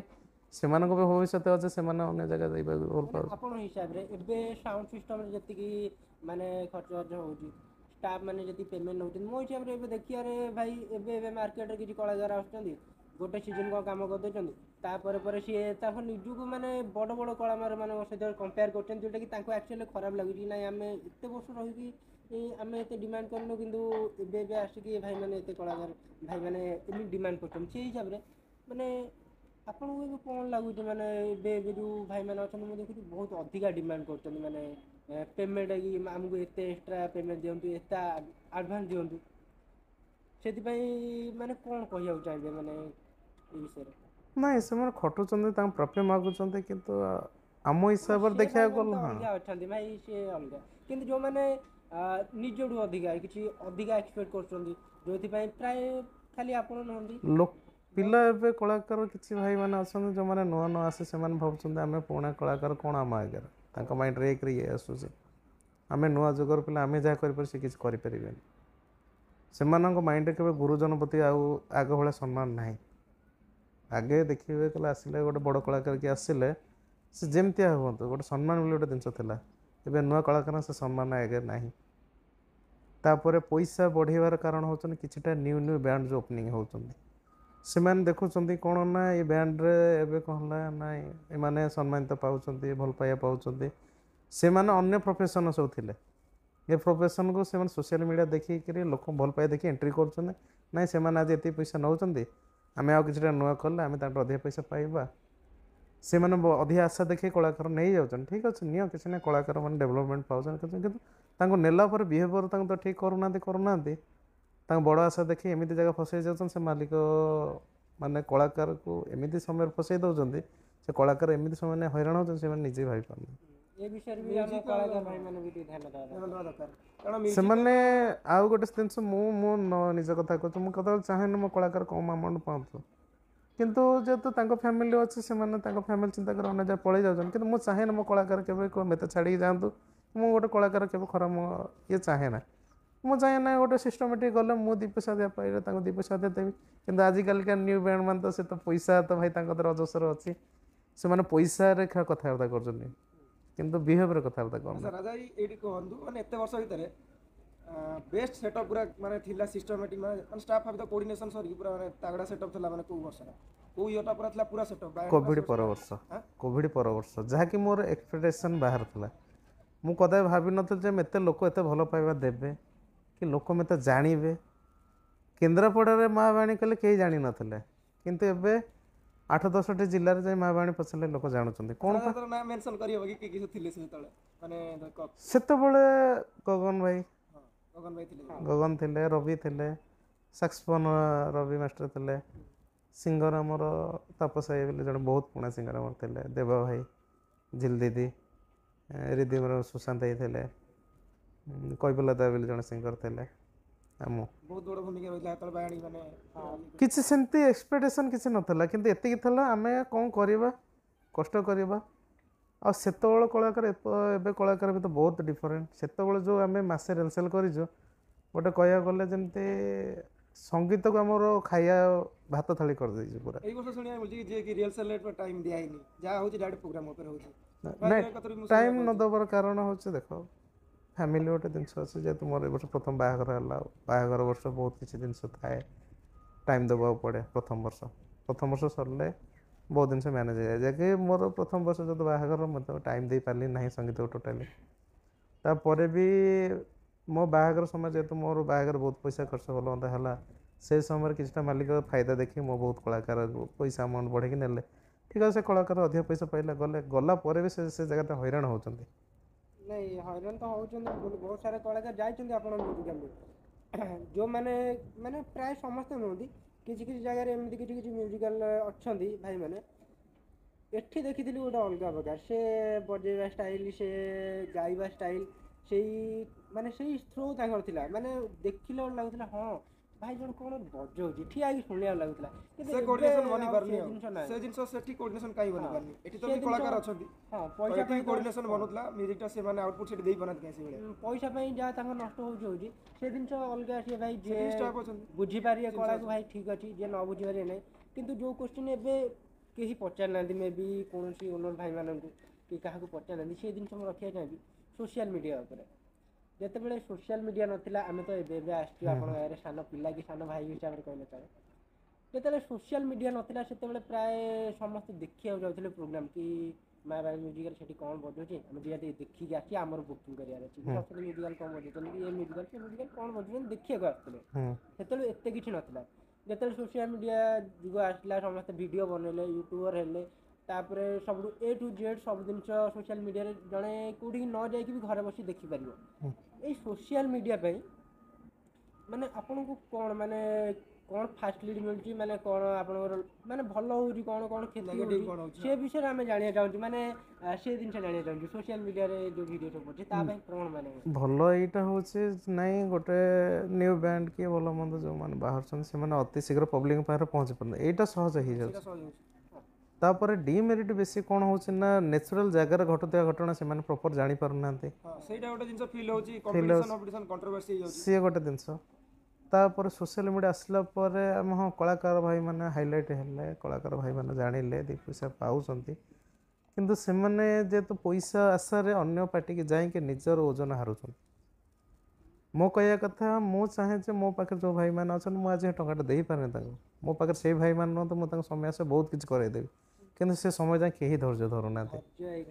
କେହି ଧୈର୍ଯ୍ୟ ଧରି ପାରୁନାହାନ୍ତି ସମସ୍ତେ ସେଇ ପଇସା ପଛରେ ହିଁ ବହୁତ କିଛି ଜିନିଷ ମୁଁ ଫେସ୍ କରୁଛି ଯାହାକି ମୋ ଷ୍ଟ୍ରଗଲ୍ ଲାଇଫ୍ ମୁଁ କହୁଛି ଯେତିକି କଷ୍ଟ କରି ମୁଁ ଆସିଛି ଏବେକାର କଳାକାର ଭାଇମାନେ ଏବେକା ନୁହଁ ନା ପୁରୁଣା କଳାକାର ବହୁତ ଷ୍ଟ୍ରଗଲ୍ କରୁଛନ୍ତି ଏବେକା କଳାକାର ଭାଇମାନେ ସେ ଜିନିଷ ଷ୍ଟ୍ରଗଲ୍ କରି ଧୈର୍ଯ୍ୟ ଧରିପାରୁନା ଆଜି ସେ ଭାଇ ଧରି କାର୍ ବୁଲୁଛି ନା ମୁଁ କେମିତି 2 ବର୍ଷ ଭିତରେ କାର୍ ଧରି ବୁଲିବି କଳାକୁ ପ୍ରାଧାନ୍ୟ ଦେଉନାହାନ୍ତି ପଇସାକୁ ପ୍ରାଧାନ୍ୟ ଦେଉଛନ୍ତି ଯାହାକି ଆଜିକା ସମୟରେ ମୁଁ କହୁଛି ମୁଁ ତ କଳାକାର ଲାଇନ୍ରେ ତ ଏଇ 5, 6, 7 ବର୍ଷ ହେଲା ପଶିଛି କିନ୍ତୁ ମୁଁ ଯେତେ ଫେସ୍ କରୁଛି ଆଉ ବର୍ଷ 2 ବର୍ଷ ପରେ এই ଜିନିଷ ବହୁତ ବଡ଼ ଇସ୍ୟୁ କ୍ରିଏଟ୍ ହେବ ବହୁତ ବ୍ୟାଣ୍ଡ ବନ୍ଦ ହେବେ ବହୁତ କଳାକାର ହଇରାଣ ହେବେ ମଝିରେ ବନ୍ଦ ହେଲେ ଆଉ କ'ଣ କରିବେ କିଛି ତ ଅପସନ୍ ବି ରହିବନି ଅପସନ୍ ରହିବ ନାହିଁ ଆଜି କଳାକାର ଡିମାଣ୍ଡ କରି ଏତେ ଯାଉଛନ୍ତି କିନ୍ତୁ ଗୋଟେ ଅନୁଷ୍ଠାନ ଛାଡ଼ି ଯାଉଛନ୍ତି ଯେତେବେଳେ ସେ ଅନୁଷ୍ଠାନ ଜାଗାରେ ତାଙ୍କର ବଣ୍ଡିଙ୍ଗ ବି ଖରାପ ହେଉଛି ସେ ବଣ୍ଡିଙ୍ଗ ସୃଷ୍ଟି କରିବା ସହଜ ହେବ ନାହିଁ ତାପରେ କ'ଣ ହେଉଛନ୍ତି ଦେଖୁଛନ୍ତି ଇଏ ତାକୁ କାହିଁ ଏତେ ପଇସା ଦିଆଗଲା ମୋତେ କାହିଁ ଏତେ ପଇସା ଦିଆଗଲା ଏ ଜିନିଷ ଲୋକ ମାଇଣ୍ଡରେ ଆସୁଛି ସେ ଜିନିଷ ମାଇଣ୍ଡରେ ଆସିଲାଣି ସମସ୍ତେ ତାପରେ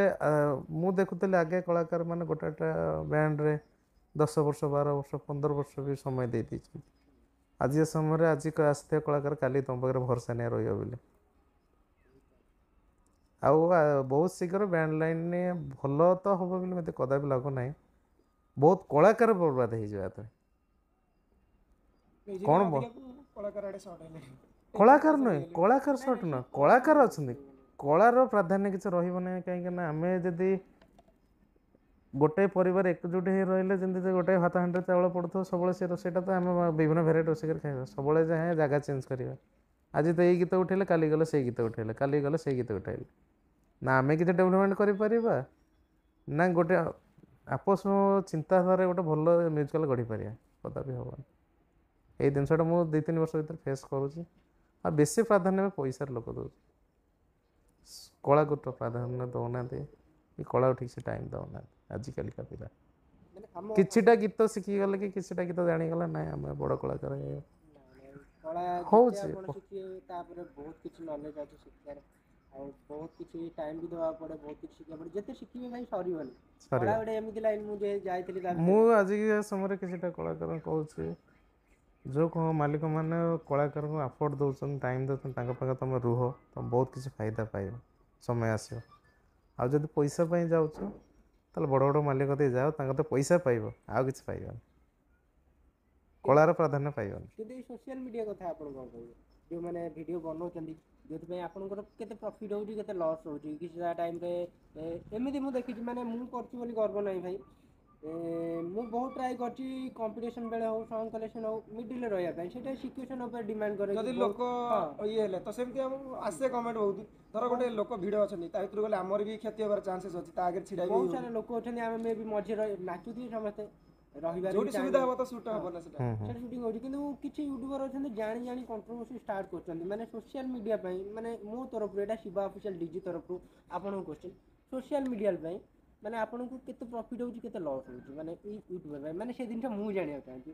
ପ୍ରଫିଟ୍ ତ ନୁହଁ କହିବି ଆଜି ସମୟ ଲସ୍ ହେଉଛି ଲସ୍ ରିଏଲ୍ ଜିନିଷ ପହଞ୍ଚି ପାରୁନି ନୁହଁ ଭଲ ଯେତିକି ହେଉଛି ଲୋକଙ୍କ ପାଖରେ ଭିଡ଼ିଓ ପହଞ୍ଚେ ଲୋକ ଜାଣୁଛନ୍ତି ୟୁଟ୍ୟୁବରେ ଇଏ ଅଛି ସିଏ ଅଛି ଭଲ ଜାଣୁଛନ୍ତି କିନ୍ତୁ ଆ ସକାଶେ ବହୁତ ବ୍ୟାଣ୍ଡ ଭିତରେ ବ୍ୟାଣ୍ଡର ଭିତରେ ହିଁ ଡିଷ୍ଟର୍ବାନ୍ସ ହେଉଛି ଖାସ୍ କରି କଳାକାରମାନେ କିଛିଟା କଳାକାର ଆମେ ହାଇଲାଇଟ୍ କରାଯାଉଛି ହାଇଲାଇଟ୍ କଲା ପରେ ତାଙ୍କର ଯେମିତି ନିଲାମ କରାଯାଏ ପଇସାର ନିଲାମ ଅଛି ଆଉ ଯଦି ହେଲା ଠିକ୍ ଅଛି ଗୋଟେ କଳାକାର ଅଧିକା ପଇସା ପାଉଛି କିନ୍ତୁ ମାଲିକ ସେ ଅଧିକା ଡିମାଣ୍ଡ କରୁଛି ମାଲିକ ଯେତେବେଳେ ଅଧିକା ଡିମାଣ୍ଡ କରୁଛି ସେତେବେଳେ କମିଟି ଆଗରେ ମାଲିକ ଖରାପ ହେଉଛି ସେଥିପାଇଁ ଅଧିକା ବଢ଼ିବାକୁ ପଡ଼ୁଛି ତ ମୁଁ ଆଜି ସମୟ ସେତିକି କରିନି ବୋଲି ଆଜି ସମୟ ମୁଁ ବହୁତ କିଛି ଜିନିଷ ଫେସ୍ କରୁଛି ପର୍ସନାଲି ଆମେ ସେଇଟା ଠିକ୍ ଅଛି ରାଜା ସେଇଟା ଗୋଟେ କଥା ଆଉ ଗୋଟେ କ୍ୱେଶ୍ଚିନ୍ ରହିଲା କି ମୋତେ ପର୍ସନାଲି କଣ୍ଟାକ୍ଟ ଆସିଥିଲା କି ରାଜାଙ୍କୁ କଲ୍ କଲେ ସେ ରିସିଭ୍ କରୁନାହାନ୍ତି ମାନେ ଗର୍ବ ତାଙ୍କର ହେଇଗଲାଣି ଏମିତି କ୍ୱେଶ୍ଚିନ୍ ଆସୁଛି କି ଫୋନ୍ ରିସିଭ୍ କରୁନାହାନ୍ତି ବିଜି ତ ଏମିତି ପ୍ରୋବ୍ଲେମ୍ ହେଉଛି ତମେ ବିଷୟରେ କିଛି ସେଇଟା ଦେଖେଇ ଦେଲେ ଜାଣିପାରିବେ ଲୋକ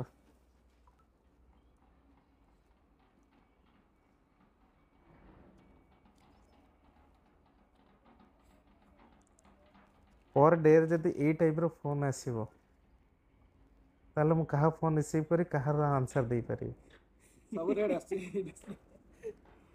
ତ ତା ସହିତ ମୁଁ ବି ଗୋଟେ ମଣିଷ ମୋତେ ବି ଶୋଇବା ଦରକାର ମୁଁ ବି ଖଟୁଛି ସେମାନଙ୍କ ପାଇଁ କିଛି କହିଦିଅନ୍ତୁ କି ନାଇଁ ଜିନିଷଟା ଏଇଆ ପ୍ରୋବ୍ଲେମ୍ ହେଉଛି ଭାଇ ସେମାନେ ଜାଣିଥିବେ ଏଇସବୁ କଲ୍କୁ ନେଇ କେବେ ମାଇଣ୍ଡରେ ଆସିବନି ଯେ ଭାଇଙ୍କ ସହିତ ଆମେ କଥା ହେଇପାରୁନୁ ହେଇପାରୁନୁ ଭାଇଙ୍କ ଗର୍ବ ଆସିଗଲେ ନାହିଁ ମଣିଷ ମାଇଣ୍ଡଟା ସବୁବେଳେ ଠିକ୍ ନଥାଏ ଟେନସନ୍ରେ ଥାଆନ୍ତି ମଣିଷ ପିଲାଙ୍କୁ ନେଇ ଖାଇବା ପାଇଁ ନିଜର ଶୋଇବା ନିଜର ଫ୍ରଷ୍ଟ୍ରେସନ୍ ନିଜର ପରିବାର ନିଜର ଫ୍ୟାମିଲି ତାର ବି ଟେନସନ୍ କିଛି ଥାଏ କିଏ ନିଜେ ଖଟିକି ଆସୁ ଶୋଇଛୁ ସେଥିପାଇଁ ଫୋନ୍ଟା ରିସିଭ୍ କରି ନଥାଏ ନିଜେ ଶୋଇକି ଉଠିଲା ବେଳକୁ ଯଦି 25ଟା 30ଟା ମିସ୍ କଲ୍ ଆସିଥିବ କାହାର ବି କଲ୍ ବ୍ୟାକ୍ କରିହେବ ପବ୍ଲିକ୍ ଭାବନ୍ତି ବୋଧେ ଭାଇ ବୋଧେ ଆଜି ସମୟ ନା କରିଗଲେ ବୋଲି ଆମ ଫୋନ୍ ନାହିଁ ସେମିତି କିଛି ନାହିଁ ଏଥିପାଇଁ କିଛି ସେମାନେ ମାଇଣ୍ଡରେ ଆସେ ନାହିଁ ଭାଇ କଲା ଆମ ଫୋନ୍ ଉଠୁନାହାନ୍ତି ଗୋଟେ ଭାବିବାଟା ସ୍ୱାଭାବିକ ଯେହେତୁ ଜଣଙ୍କୁ ଫୋନ୍ କରୁଛି ମାନେ ପ୍ରୋଗ୍ରାମ ଲାଇନ ତାପରେ ଇଏ ଲାଇନ ପରେ ପୁଣି ପର୍ସନାଲ ଲାଇଫ ଅଛି ହଁ କିନ୍ତୁ ନାହିଁ ସେମିତି ନୁହେଁ କହିବ ଭାବିବେନି ଭାଇ ଫୋନ୍ ଉଠୁନାହାନ୍ତି ଯେଉଁଟା ଲିମିଟ୍ ଭିତରେ ଥାଏ କଥା ହେବାର ଟାଇମ୍ ଥାଏ ସେଥିପାଇଁ କଥା ହି ହୁଏ ଯେ ଟାଇମ୍ ଦେଇ ହୁଏନା ସେତିକି ହୁଏନା କେତେବେଳେ ଖରାପ ଭାବିବେନି ଏତେ ଜିନିଷ ନେଇକରି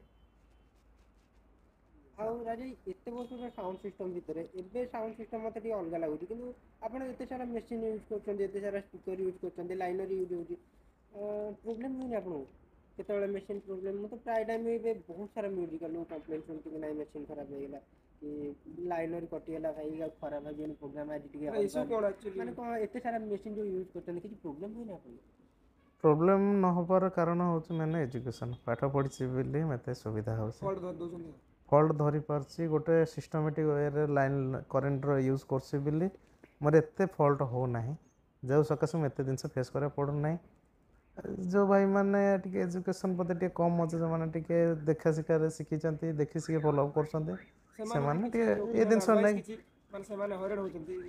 ହଇରାଣ ହେଉଛନ୍ତି ମାନେ ଦେଖା ଶିଖା ଦୁନିଆ ଯୋଗୁଁ ସେମାନେ ହଇରାଣ ହେଉଛନ୍ତି ନାଇଁ ସେ ଭାଇ ଆଜି ଏତେ ନା କରିବା ଇଏ କରିବା ମୁଁ ସେଇଆ କରିବି ସେଇଆ କରିବା ଚକ୍କରରେ ସେମାନେ ହଇରାଣ ହେଉଛନ୍ତି ସେମାନେ ଚିନ୍ତା କରିବା ଦରକାର ନାହିଁ ଭାଇ ମୁଁ ଏଇ ଜିନିଷ ନେଇ ମୁଁ ବଜେଇ ପାରେ ଏଇ ଜିନିଷଟା ନେଇ ମୁଁ ବଜେଇବାର ଅଛି ମୋତେ ଟିକେ ଭଲ ହେବ ନାଇଁ ସିଏ ଆଜି ଡିଜିଟାଲ୍ ଜିନିଷ ଲଗାଉଛି ମୁଁ ଦେଖା ଦେଖି ଲଗେଇବି କି ସିଏ ଆଜି ଗୋଟେ ଭଲ ଦାମୀ କାର୍ ଚଢ଼ୁଛି ମୁଁ ଆଜି ଦାମୀ କାର୍ ଚଢ଼ିବି ନାହିଁ ମୁଁ ଜାଣିବା ଦରକାର ମୁଁ ଏଇ ଗାଡ଼ିଟା ମେଣ୍ଟେନାନ୍ସ କରିପାରେ ଚଲେଇ ପାରେ ମୁଁ ସେଇଟା ଧରିବା ଦରକାର ଲୋକ ଦେଖାଣି କଦାପି ଯିବା ଦରକାର ନାହିଁ ନିଜେ ଯେଉଁଟା ଚଲେଇ ପାରେ ସେଇଟା ଚଲାଅ ଯେଉଁଟା ତୁମ ସୁବିଧା ସେଇଟା ଚଲାଅ ଯେଉଁଥିରେ ତୁମେ ଭଲ ସାଉଣ୍ଡ କର ସେଇଟା ଚଲାଅ ଯଦି ନ ହେଉଛି ଚେଷ୍ଟା କର କ'ଣ ହେଇପାରେ ଦେଖିବା ମାନେ ମୋ ହିସାବରେ ଆଗରୁ ଦେଖିବାର ଆହୁଜା ମେସିନ୍ରେ ସବୁ କିଛି ଚାଲୁଥିଲା ଆହୁଜା ଆଉ କ'ଣ ମେସିନ୍ ଥିବ ମୁଁ ଜାଣିନି କିନ୍ତୁ ମୋ ଦେଖିବାର ଆହୁଜା ମେସିନ୍ ଆଗରେ ସବୁଠୁ ବଢ଼ିଆ ଚାଲିଥିଲା ଏବେ ଯେଉଁ ବେଟା ଜାଇପୋର ଲାଗୁଛି ତା ଦେହରେ ଆପଣ କେତେ ସାଟିସ୍ଫାଏ ଅଛନ୍ତି ବେଟା ଜାଇପୋର ଆମର ଯେମିତି ମାନେ ଡିଏସ୍ପି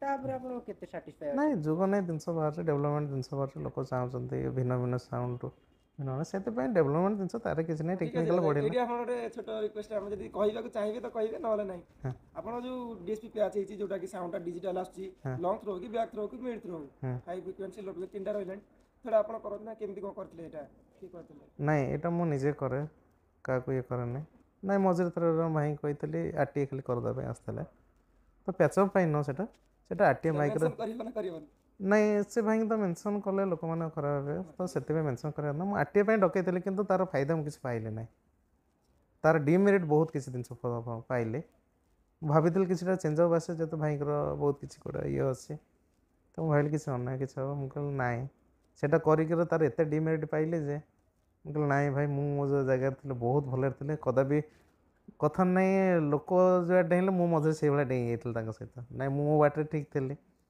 किसीटा बैंड जगत में मुझे न्यू कर चेष्टा कर भावुली कि चिंतार देखिए नाई गोटे आउ से जिन चेंज कर चेष्टा कर निजे निजे करुचे ମୁଁ କହିଲା ମୋର ଗୋଟେ ଗୁରୁ କହିଲେ ଶୁଣାଇ ମୋତେ ମାନେ ये भी एक्सपेरिमेंट चलता माने ହଁ ଚାଲିଛି ବହୁତ କିଛି ହେଇପାରେ ଆଉ ବହୁତ କିଛି ଜିନିଷ ବିକ୍ରି ହେଇଯାଇପାରେ ପୁରୁଣା ଜିନିଷ ଭବିଷ୍ୟତକୁ ଏଇ ଯେମିତି ଏବେ ବ୍ୟାଣ୍ଡ ଜଗତ କୋଉ ବ୍ୟାଣ୍ଡ ନାହିଁ ଯେ ଡୁଆଲ ବେସ୍ ନ ଲଗାଉଛନ୍ତି ଏ ଡୁଆଲ ବେସ୍ କରିବା ନାହିଁ ମୋତେ 3 ମାସ ଲାଗିଥିଲା ମୁଁ ନିଜେ କରିଥିଲି ଗୋଟେ ମିସ୍ତ୍ରୀ ଧରି ନିଜେ ହିଁ କରିଥିଲି ନାଇଁ ଏବେ ଏଇଟା ସେ ନାହିଁ ଏବେ ସେତେବେଳେ ମୁଁ ଯେତେବେଳେ ଡିଜାଇନ୍ କରିଥିଲି ମୁଁ ନିଜେ ହିଁ କରିଥିଲି ମାନେ cabinet idea speaker idea modify idea ସବୁ ମୋର ଥିଲା ପ୍ରଥମେ ଦେଖିବେ ବି ଯେତେବେଳେ 2021 ମସିହାରେ ଟାଙ୍ଗିରେ ବଜେଇଥିବା ଯଦି ଡୁଆଲ ବେସ୍ ଲାଗିଥିଲା ସେଟଅପ୍ ସେଇଭଳିଆ ମୋର ହିଁ ପ୍ରଥମ ଥିଲା କାହାର କୋଉ ବ୍ୟାଣ୍ଡରେ ବି ନଥିଲା ଆମେ ଦେଖିଛୁ ଚୈତି ମେଲଣ ଯୋଉ ଥିଲା ଆମର କୋଡା ମହାଙ୍ଗା ସାଇଡ ଯୋଟା ସେଇ ଟାଇମ ରେ ଗୋଟେ ଲାଗୁଥିଲା ନାଇଁ ଦିଟା ଲାଗୁଥିଲା ତିନିଟା ସେତେବେଳେ ଲାଗୁଥିଲି ଦିଟା ପ୍ରଥମେ ଗୋଟେ ମିସ୍ତ୍ରୀ ଧରି ମୁଁ ବନେଇଥିଲି ସେତେବେଳେ ବି ଛେଚିକି ବାଜୁଥିଲା ସାଉଣ୍ଡ ନାଇଁ ସେତେବେଳେ ସାଉଣ୍ଡ ସିଷ୍ଟମ ଅଲଗା ଥିଲା ସେତେବେଳେ ଲୋକ ସାଉଣ୍ଡ ଦେହକୁ ଫିଲ୍ କରୁଥିଲେ କ୍ରସଓଭର ଚାଲିଥିଲା ଏବେ ନାଇଁ ସେତେବେଳେ ଡିଏସ୍ପି ଲାଗୁଥିଲା ମୁଁ ଡିଏସ୍ପି ୟୁଜ୍ କରିବା ହେଉଛି କୋଭିଡ ପରେ ଫାଷ୍ଟ ମୁଁ ଏ ଲାଇନରେ ଦେଖିବା ଭିତରେ ଡିଏସ୍ପି ୟୁଜ୍ କରିଥାଏ ସରସ୍ୱତୀ କ୍ରସଓଭର ଆଉ ଡିଏସ୍ପି ଆପଣ କୋଉଟା ହଉଛନ୍ତି ବେଟର ହେଟା ତ ମାନୁଆଲ ଏଟା ଡିଜିଟାଲ କିଛି ନାହିଁ ଚଲେଇବା ପ୍ରୋସେସ୍ ହିଁ ସମସ୍ତ ଯିଏ ଯୋଉଟା ଚଲେଇ ପାରେ ସେଇଟା ବେଟର କ୍ରସଓଭରର କାମ ହେଉଛି ମାନୁଆଲି ଏଇଟା ହେଉଛି ଡିଜିଟାଲ ୟା ଭିତରେ ଡିଫରେନ୍ସ ଏଇଆ ହଁ ତା ଭିତରେ କିଛିଟା ଜିନିଷ ଅଲଗା ଦେଇଛି ଡିଜିଟାଲ ଯୋଗୁଁ ଆଥରେ ମାନୁଆଲ ମୁଁ ଦେଖିବାକୁ ଗଲେ ଯେଉଁମାନେ ନୂଆ ନୂଆ ସାଉଣ୍ଡ ଚଲାଉଛନ୍ତି ଯେଉଁମାନେ ଡିଏସ୍ପି ଜାଣିନାହାନ୍ତି ସେମାନେ ଭୁଲ ଏବେ ଡିଏସ୍ପି ୟୁଜ୍ କରନ୍ତୁନି କାହିଁକିନା ଅନ୍ୟମାନଙ୍କ ଉପରେ ଡିପେଣ୍ଡେଡ୍ ହେଇକି ନିଜେ ଚଲେଇବା ମାନେ ନିଜ ସାଉଣ୍ଡ ସିଷ୍ଟମ୍ ବର୍ବାଦ କରିବା ଆମେ ଜାଣିଛେ ମାନୁଆଲ ସିଷ୍ଟମ୍ ଚଲେଇ ପାରେ କ୍ରସଓଭର ହିଁ ଚଲେଇବା ବେଟର ଲୋକ କୋଉଥିରେ କ୍ରସଓଭର ନାଇଁ ସେମିତି କିଛି ନିଜ ଉପରେ ଡିପେଣ୍ଡ କରେ ଗାଡ଼ିର ଲିମିଟ୍ ଯଦି 80 ଠାରୁ ଆମେ 110ରେ ଚଲେଇବା ଗାଡ଼ି ଆକ୍ସିଡେଣ୍ଟ ହେବା ଚାନ୍ସ ବେଶୀ ହଁ ଲିମିଟର ଅଛି କଣ୍ଟ୍ରୋଲ ହେଲେ ସାଉଣ୍ଡର ବି ଲିମିଟ୍ ହେଇଗଲା ସାଉଣ୍ଡ ଲାଉଡ୍ ହେଇପାରିବନି ଆମେ କଥା କହିବା ଜାଗାରେ ଯଦି ତଣ୍ଟିଟାକୁ ହାତରେ ଚିପି ଧରି କଥା କହିବା ସେ ଜାଗା ଲାଉଡ୍ ହବ କି ହବନି ଜିନିଷ ବଞ୍ଚିବା ଚକ୍କରରେ ବି ସାଉଣ୍ଡ ଲାଉଡ୍ ହବ ନାହିଁ କି ସାଉଣ୍ଡ ଯେଉଁ ସାଉଣ୍ଡ ବଞ୍ଚିବା ଚକ୍କରରେ ସାଉଣ୍ଡ ଲାଉଡ୍ ହବନି ମାନେ ସେ ସିଷ୍ଟମ ଉପରେ ଏଜୁକେସନ ଇଜ ମୋଷ୍ଟ ଇମ୍ପୋର୍ଟାଣ୍ଟ ସବୁର ମୂଳରେ ଏଜୁକେସନ ଦରକାର ସାଧାରଣତଃ ଆଜିକାଲି ରୋଷେଇଆ ବି ହେବାକୁ ହେଲେ ବି ଏଜୁକେସନ ଦରକାର ঠিক আছে দাদা এ বর্ষ আমার ଆଉ ଗୋଟେ ଜିନିଷ ପଚାରିବୁ ଏ ବର୍ଷର ବଜେଟ୍ କେତେ ଅଛି ଆଉ ସେଟା କହିହେବ ତ କହିବେ ନହେଲେ ନେକ୍ସଟ ଇୟର ବଜେଟ୍ ହାଇ ହବ କି କମିବ କି ଧର ହାଇ ତ ହବ ଅବଭିୟସଲି କମିବନି ନାଇଁ ହାଇ ହବାର କାରଣ ହେଉଛି ଅନୁଷ୍ଠାନ ଭାଇମାନଙ୍କ ସକାଶେ ସେଟା କେତେ ବାଟ ଯାଇପାରେ ସେଟା ମ୍ୟାକ୍ସିମମ୍ ଆଇଦର 80 ଭଳିଆ ହେଇପାରେ ନହେଲେ ଭାଇ ଆମେ ବଞ୍ଚିପାରିବୁ ନାହିଁ କଳାକାରଙ୍କୁ ନେଇକରି ଆଜିକାଲିକା ସାଉଣ୍ଡ ସିଷ୍ଟମ ଚାଲି ଯାଉଛନ୍ତି ମାନେ ଯିବାର କାରଣ ହିଁ ଏଇ ପଇସା ହିଁ ହେଉଛି କାରଣ ମୁଁ ତ ସେତେ ହାର୍ସ ଆମାଉଣ୍ଟ କିଛି ଡିମାଣ୍ଡ କରୁନି ଯେ ଯେଉଁଥିକି ମୁଁ କଳାକାରଙ୍କ ଡିମାଣ୍ଡ ଫୁଲଫିଲ୍ କରିପାରୁଛି ସେଥିରେ ବି ବହୁତ କିଛି ଲୋନ୍ କରିକିରି ବି ଫୁଲଫିଲ୍ କରିବା ଚେଷ୍ଟା ବି କରିକିରି ବି ଆଜି ସମୟରେ ମୁଁ କିଛି ଜିନିଷ ହରେଇଛି ତ ଯେହେତୁ ସେଥିପାଇଁ ନ ବଢ଼େଇଲେ ମୁଁ ପାରିବି ନାହିଁ କାହିଁକିନା ଅନ୍ୟ ବ୍ୟାଣ୍ଡ ମାନେ ଡିଜି ଦେଉନାହାନ୍ତି ତା ସହିତ ବଜେଟ୍ 60-70 ନୂଆ ନୂଆ ବ୍ୟାଣ୍ଡ ଆସିଥିବା ବି 60-70 ଡିମାଣ୍ଡ କରୁଛନ୍ତି ଯାହାକି ଆଜି ସମୟରେ ମୁଁ ଡିଜି ସହିତ ବି 60,000ରେ ବଜାଉଛି 55, 60, 62, 65, 70 ବୋଧେ ବର୍ଷ ଭିତରେ ବୋଧେ ଗୋଟେ ଦୁଇଟା ପ୍ରୋଗ୍ରାମ କରିତେ ଯୋଉଠି ହାଇଲି ଡିମାଣ୍ଡେଡ୍ ପ୍ରୋଗ୍ରାମ ସେଇଥିପାଇଁ ସଫିସିଏଣ୍ଟ ରହୁଛି ରାଜା ମାନେ ଏତେ ସାଉଣ୍ଡ ସିଷ୍ଟମ ଲାଗିଲା ପରେ ଷ୍ଟାଫ୍ ମାନେ ଏତେ ପେମେଣ୍ଟ ଡିମାଣ୍ଡ କରୁଛନ୍ତି ତା ଭିତରେ ସୁବିଧା ଅଛି ଅସୁବିଧା ଅଛି ଯେହେତୁ ଗୋଟେ ଲୋକେସନ ଯାଉଛନ୍ତି ଏତେ ସାରା ଷ୍ଟାଫ୍ ମାନେ ଯାଉଛନ୍ତି ମାନେ ଏତେ ଜିନିଷ ମେଣ୍ଟେନ୍ କରିକି ଆପଣଙ୍କୁ 60,000 65,000 ହେଉଛି ସଫିସିଏଣ୍ଟ ମୁଁ କହୁଛି ଯଦି କଲେ ଏଇ ଯେଉଁ ପ୍ରେସର ମିଡ୍ ୟୁଜ୍ ହେବା ଯଦି ବନ୍ଦ ହେଇଯିବ କଳାକାର ଭାଇମାନେ ଏତେ ଆଡ଼ଭାନ୍ସ ଡିମାଣ୍ଡ ନ କରିକି ଯଦି ଗୋଟେ ଜାଗାରେ ରହିବେ ମାଲିକ ସେମ୍ ଢଙ୍ଗରେ ଗୋଟେ ଚାଲିବ ଯେମିତି ବ୍ୟାଣ୍ଡର ଗୋଟେ ଦେବେ ହଁ ଦେବେ ଗୋଟେ ଜାଗାରେ ରହିବେ ତାହେଲେ ଏ ବ୍ୟାଣ୍ଡ ବି ବେଳ ପଡ଼ିଲେ 60,000 କ'ଣ 50,000 ବି ପେମେଣ୍ଟରେ ସମସ୍ତେ ସାଟିସ୍ଫାଏ ହେଇପାରିବେ ମୁଁ ବି ସେ କଥା ଭାବୁଛି ମାନେ ଏତେ ସବୁ ଜିନିଷ ମେଣ୍ଟେନ୍ କରିକି 60-65,000 ଆପଣଙ୍କୁ ସେଥିପାଇଁ ତ କିଛି ନୂଆ କରିପାରୁନି ଏବେ ରହୁଛି ମାନେ ଏବେ କିଛି ଭାଇ ମାନେ କମ୍ପେୟାର କରୁଛନ୍ତି ଏ ମ୍ୟୁଜିକାଲ ଟୁ ସେ ମ୍ୟୁଜିକାଲ ସେ ମ୍ୟୁଜିକାଲ ଟୁ ସେ ମ୍ୟୁଜିକାଲ ଲୋକ ପ୍ରାଇଜ ତ କମ୍ପେୟାର କେହି କରୁନାହାନ୍ତି ସେଇ ତ ହେଉଛି କଥା ଯାହାକି ଡିମେରିଟ୍ ମୋତେ ବେଶୀ ହେଉଛି ସେଇଟା କ'ଣ ନା ଡିମେରିଟ୍ ହେଉଛି ଲୋକ ହଁ ବଡ଼ ବଡ଼ ବ୍ୟାଣ୍ଡ ସହିତ ମୋତେ ତୁଳନା କରୁଛନ୍ତି ବୁଝିପାରିଲେ କିନ୍ତୁ पैसार तुलना जो न हो पारे मुझे सहित कम्पिटेटिव कला बेलू मत बहुत कष्ट फिल हो पैसार भी घोर डिमांड बहुत कमती देखा मुझे चाहूँ राति पाइले ना ये जिनसा कि आनी कि से जगह अर्थर अभाव देखा मिलूँ पाखे सीना आनी ना कौट आनी मन हित जी कथार अच्छे भगवान कहते सुना थे कान ना कान थे सुना ना तो मो पाखे सुना पहुँचला बेले टाइम लगुच जहाँकि धैर्य धरला से जगह से हीरा जाए पहुँची जाऊँ जदि से सेम पेमेंट हो जो मैंने कंपेयर करूचंती माने पेमेंट मुझे डिमांड करने जदि भी हो गला माने जदि समस्त जमी हाई पेमेंट हो एबे नुआ नुआ म्यूजिकल आर्टिस्ट 70 75 जदि सेही बेले सेम पेमेंट जदि सही तो इश्यू हो से लोक तो भल कोनटा हम देखिया पाइबो माने से तळ माने सेही पेमेंट सेम हे गला राजा घरे आ कुछ प्रॉब्लम खास कर मो पुराना कला खास कर मो पुराना कलाकार माने आगे मो पाखे रखी कारण ताका डिमांड मो फिल कर पारि संगीत प्राधान्य दे पारि सेही पैड सेही सैक्सोफोन सेही वॉइस तार बेसी इफेक्ट एठी करछि साउंड सिस्टम रो हाई बजेट प्रेशर बेड एरो सब माने कलाकार ऊपर बेसी इफेक्ट करछि इफेक्ट ऑटोमेटिक करूछि गोटे प्रोग्राम कंपटीशन हला माने निहात मेंटेनेंस खर्च होउछि जा सकासे पाखरे किंतु मु कहूँ कलाकार मैंने माइंड आसते भाई बोधे खाली रोजगार कर पैसा रखुन से आमको दौना कितु आज समय देख आम आकाउंट रे भी दिन आस खाली पड़ जाए पैसा भी नथियो बेले बेले एमती सिचुएसन भी होउछि मेंटेनेंस खर्च आम कौट देवा जो मैंने नुआ बैंड खोलुन से सोशल मीडिया देखिए ट्रेंडिंग ही करुँच अन्य बिजनेस पैसा से पाखे अच्छे से ये करदे जो भल भल बैंड मान जैक आज नायक बैंड मैंने से बेले बेले पछघुंचा देवा चेष्टा कले नाई आम कंपटीशन प्रोग्राम करूँ प्राय से देखिए गोटे दुटा कंपटीशन कलापर सिंगल प्रोग्राम करा भल पाँच कहीं कलाकार डिमांड आगे से हार मानिया बसला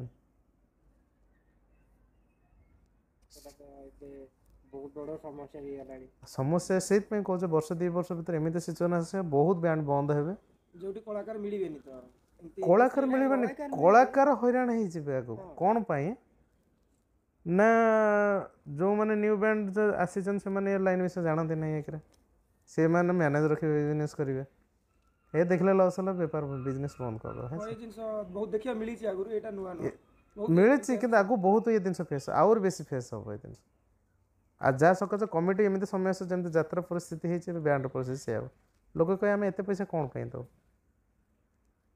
एत पैसा कौन पाई दो गोटे साधारणतः घर बाहागर हम तुम डिमांड कर 80-85 बाहागर प्रोग्राम लोक कौन पाई तुम साधारणतः गोटे डीजे तो 20,000 टका बजेदेवे लोक टे एंजय करा दरकार बोले 80,000 दे तो गोटे फैमिली अफोर्ड कर ना तो साधारणतः गोटे बैंड बजे कले तुम 1 लाख टका कम खर्च होना गोटे पूजा प्रोग्राम नाई आम चाहूँ गोटे सीमित भितर रहू कंपटीशन हो सब हो कलाकार जो बदलवाटा ये हो गोटे पैसा गोटे लिमिटेड हो सब किसी जिन गोटे लिमिट चलना किंतु एबे लोक माइंड कौन मालिक अधिक पैसा कमाउछन कि पिला समस्त माइंड से आछे माने कलाकार भाई माने भाबुचंदी एते पेमेंट आछे एते नहीं समस्त फैमिली कष्ट अछि आज समस्त बुझी पारछु किंतु मो चिंताधारा नै कि मते मो पाकर के धैर्य धरि रहि परना जा सकत मो खास कर मो बैंड रे बेसी स्टाफ चेंज हो आपण किछि शिखिया चाहथुए किछि लेवल ले ठिया करिया पई चाहथुए से जांगे के धैर्य धर के ठीक है हमर गोटे आ गोटे क्वेश्चन एटी हमर जदि कहबा चाहिए कहबे नले नाही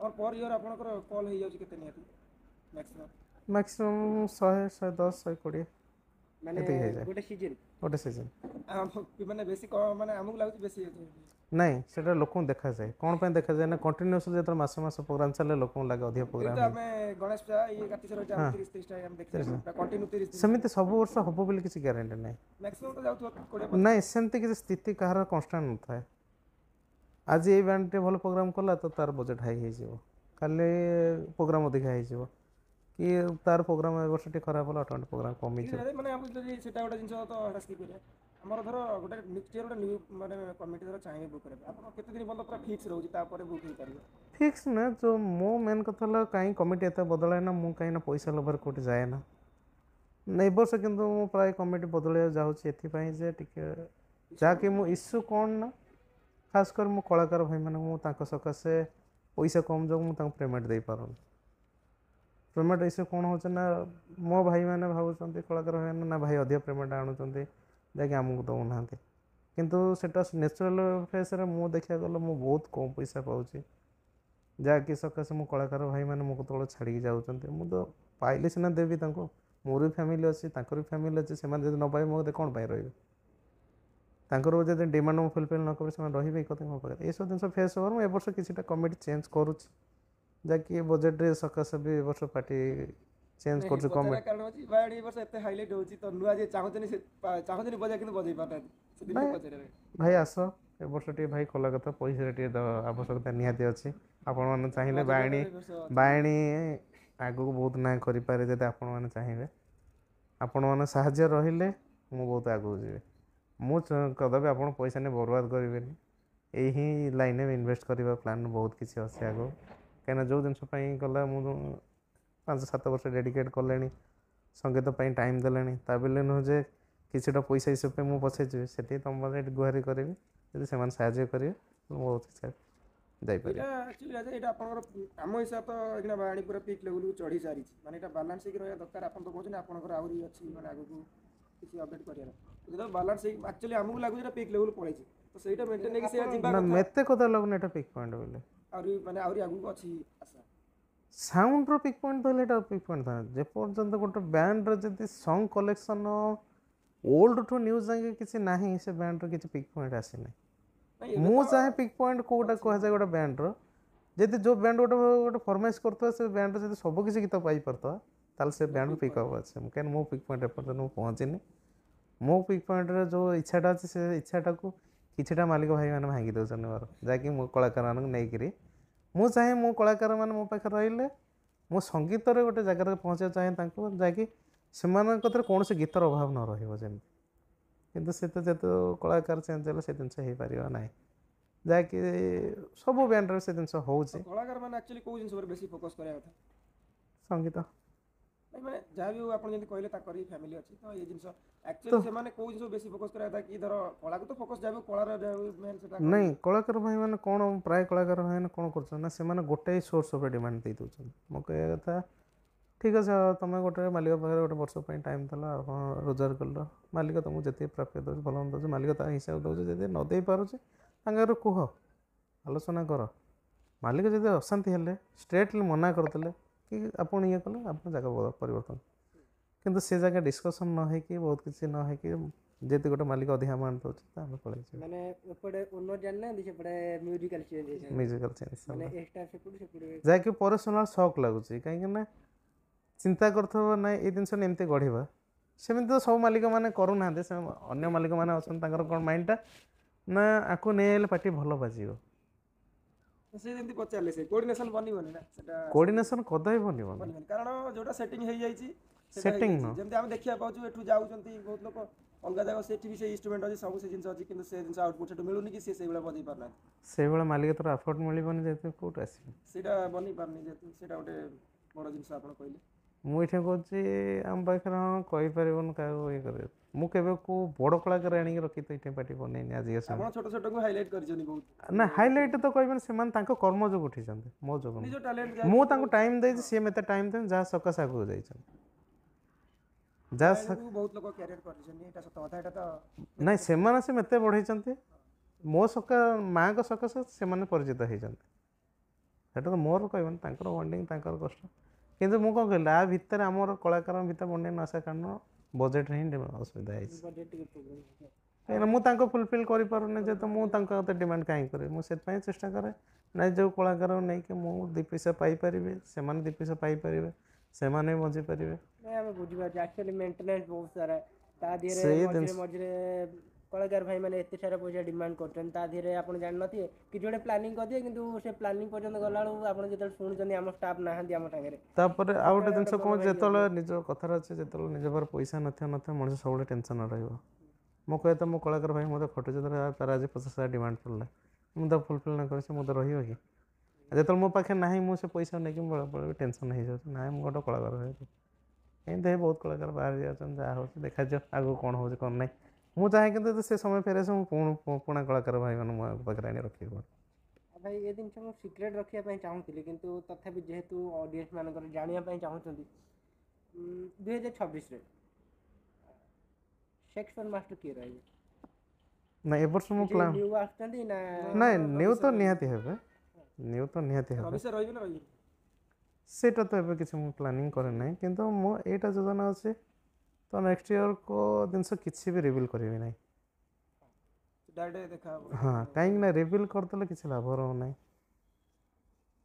ଆହୁରି ପ୍ରୋବ୍ଲେମ୍ କ୍ରିଏଟ୍ ହେଇଯାଉଛି। ତାପରେ ଆଗରୁ ଚିନ୍ତା କରି ନାହିଁ ପଇସା ଡିମାଣ୍ଡ ବି ପବ୍ଲିକଙ୍କ ଏତେ କରିବେ ନାହିଁ, ପବ୍ଲିକ ଯଦି ଦେବେ ଦେବେ ନ ଦେବେ ନାହିଁ। ବର୍ଷେ ଟିକେ ଟାଇମ୍ ଲାଗିବ ମୋତେ ପୁଣି ନୂଆ ସେଟିଂ କରିବାକୁ, ଯେହେତୁ ମୋର ପୁରୁଣା କଳାକାର ଭାଇମାନେ ମୁଁ ତ ଚାଲି ଯାଇପାରନ୍ତି ବି, ସମୟ ଯେତେ ଲାଗିବ ଟିକେ ଦେଖିବା ଆଗ ନେକ୍ସଟ ଇୟର କ'ଣ ଅପଡ଼େଟ୍ ହେବାର ଅଛି। ସବୁକିଛି ଅପଡ଼େଟ୍ ହେବାର କିନ୍ତୁ ସିକ୍ରେଟଲି ପୁରା ଗୋଟେ ମୋ ସାନ ଭାଇ ବି ଜାଣିପାରିବେନି ଯେ କ'ଣ ହେଉଛି ବୋଲି, ଏମିତି ସିଚୁଏସନ୍ ମୁଁ ଅଛି। ତାଙ୍କ ଭିତରୁ ବେଳେ ପଡ଼ିଲେ ସବୁ ଷ୍ଟାଫ୍ ବି ବେଳେ ପରେ ରହିଯାଇ ବି ପାରନ୍ତି, ସେମିତି ସିଚୁଏସନ୍ ବି ଆସିପାରେ। କିନ୍ତୁ ଯାହା ବି ହଉ ଭଲ ହବ ଆକ୍ଚୁଆଲି।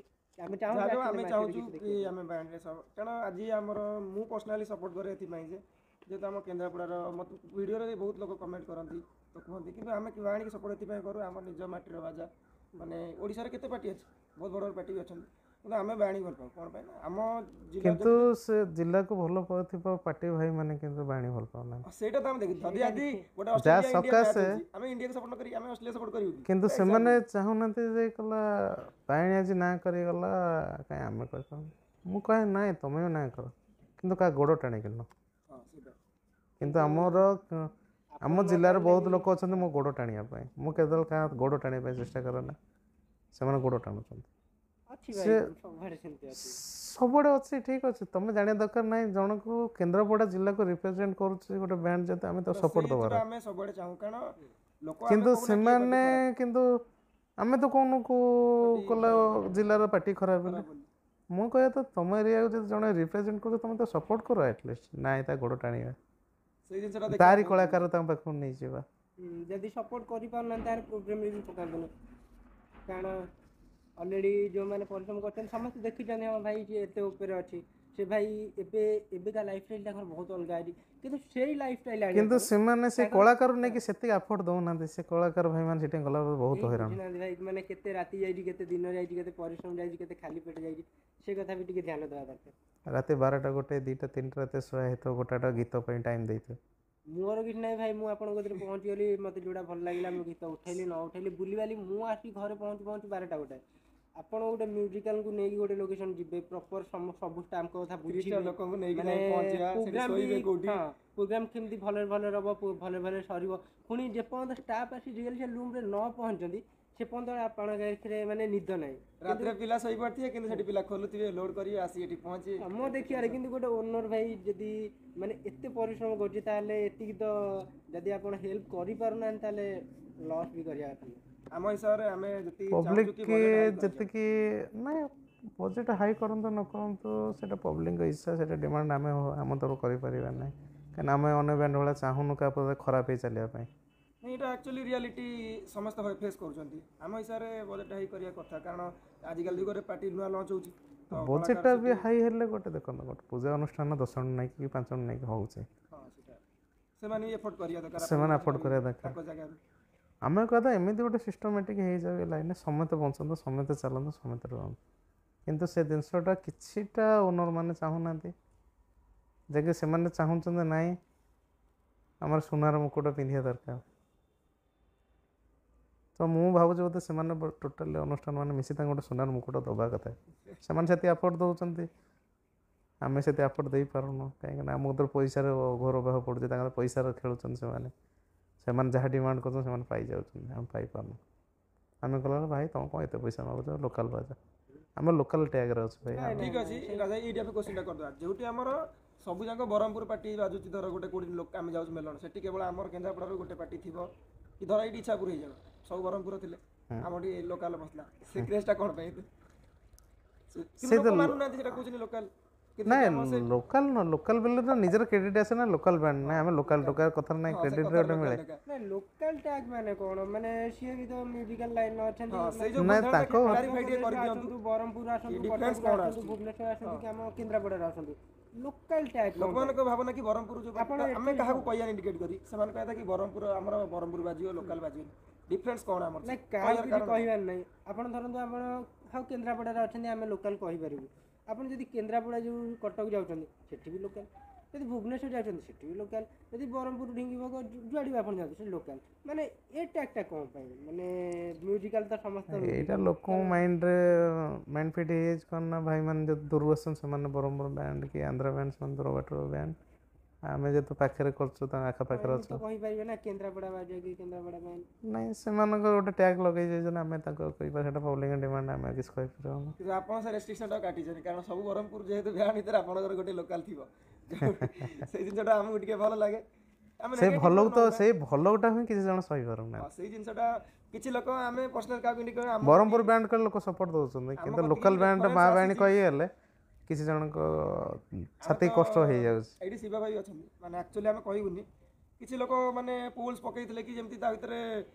तीनटा चारटा बरहमपुर थिबो ता देरे हमर बैंड ना थिबो सेठी लोक केते कमेंट करथिए जाऊ बायाणी की माने बायाणी बरहमपुर ये टैग रे पळि आउछ जो लोकल बाटे भल लागे ना मैं तो बहुत लोग कहते भाई तुम नाटा बरहमपुर कर नाई भाई मुझे तो केन्द्रापड़ा जन्मित मो माटी केन्द्रापड़ा मो ता नाटा कहीं ये न कर बरहमपुर ना दे ना बरहमपुर बैंड कहीं कहीं आमको बरहमपुर रे जाई आमको केन्द्रापड़ा कलाकार काम करना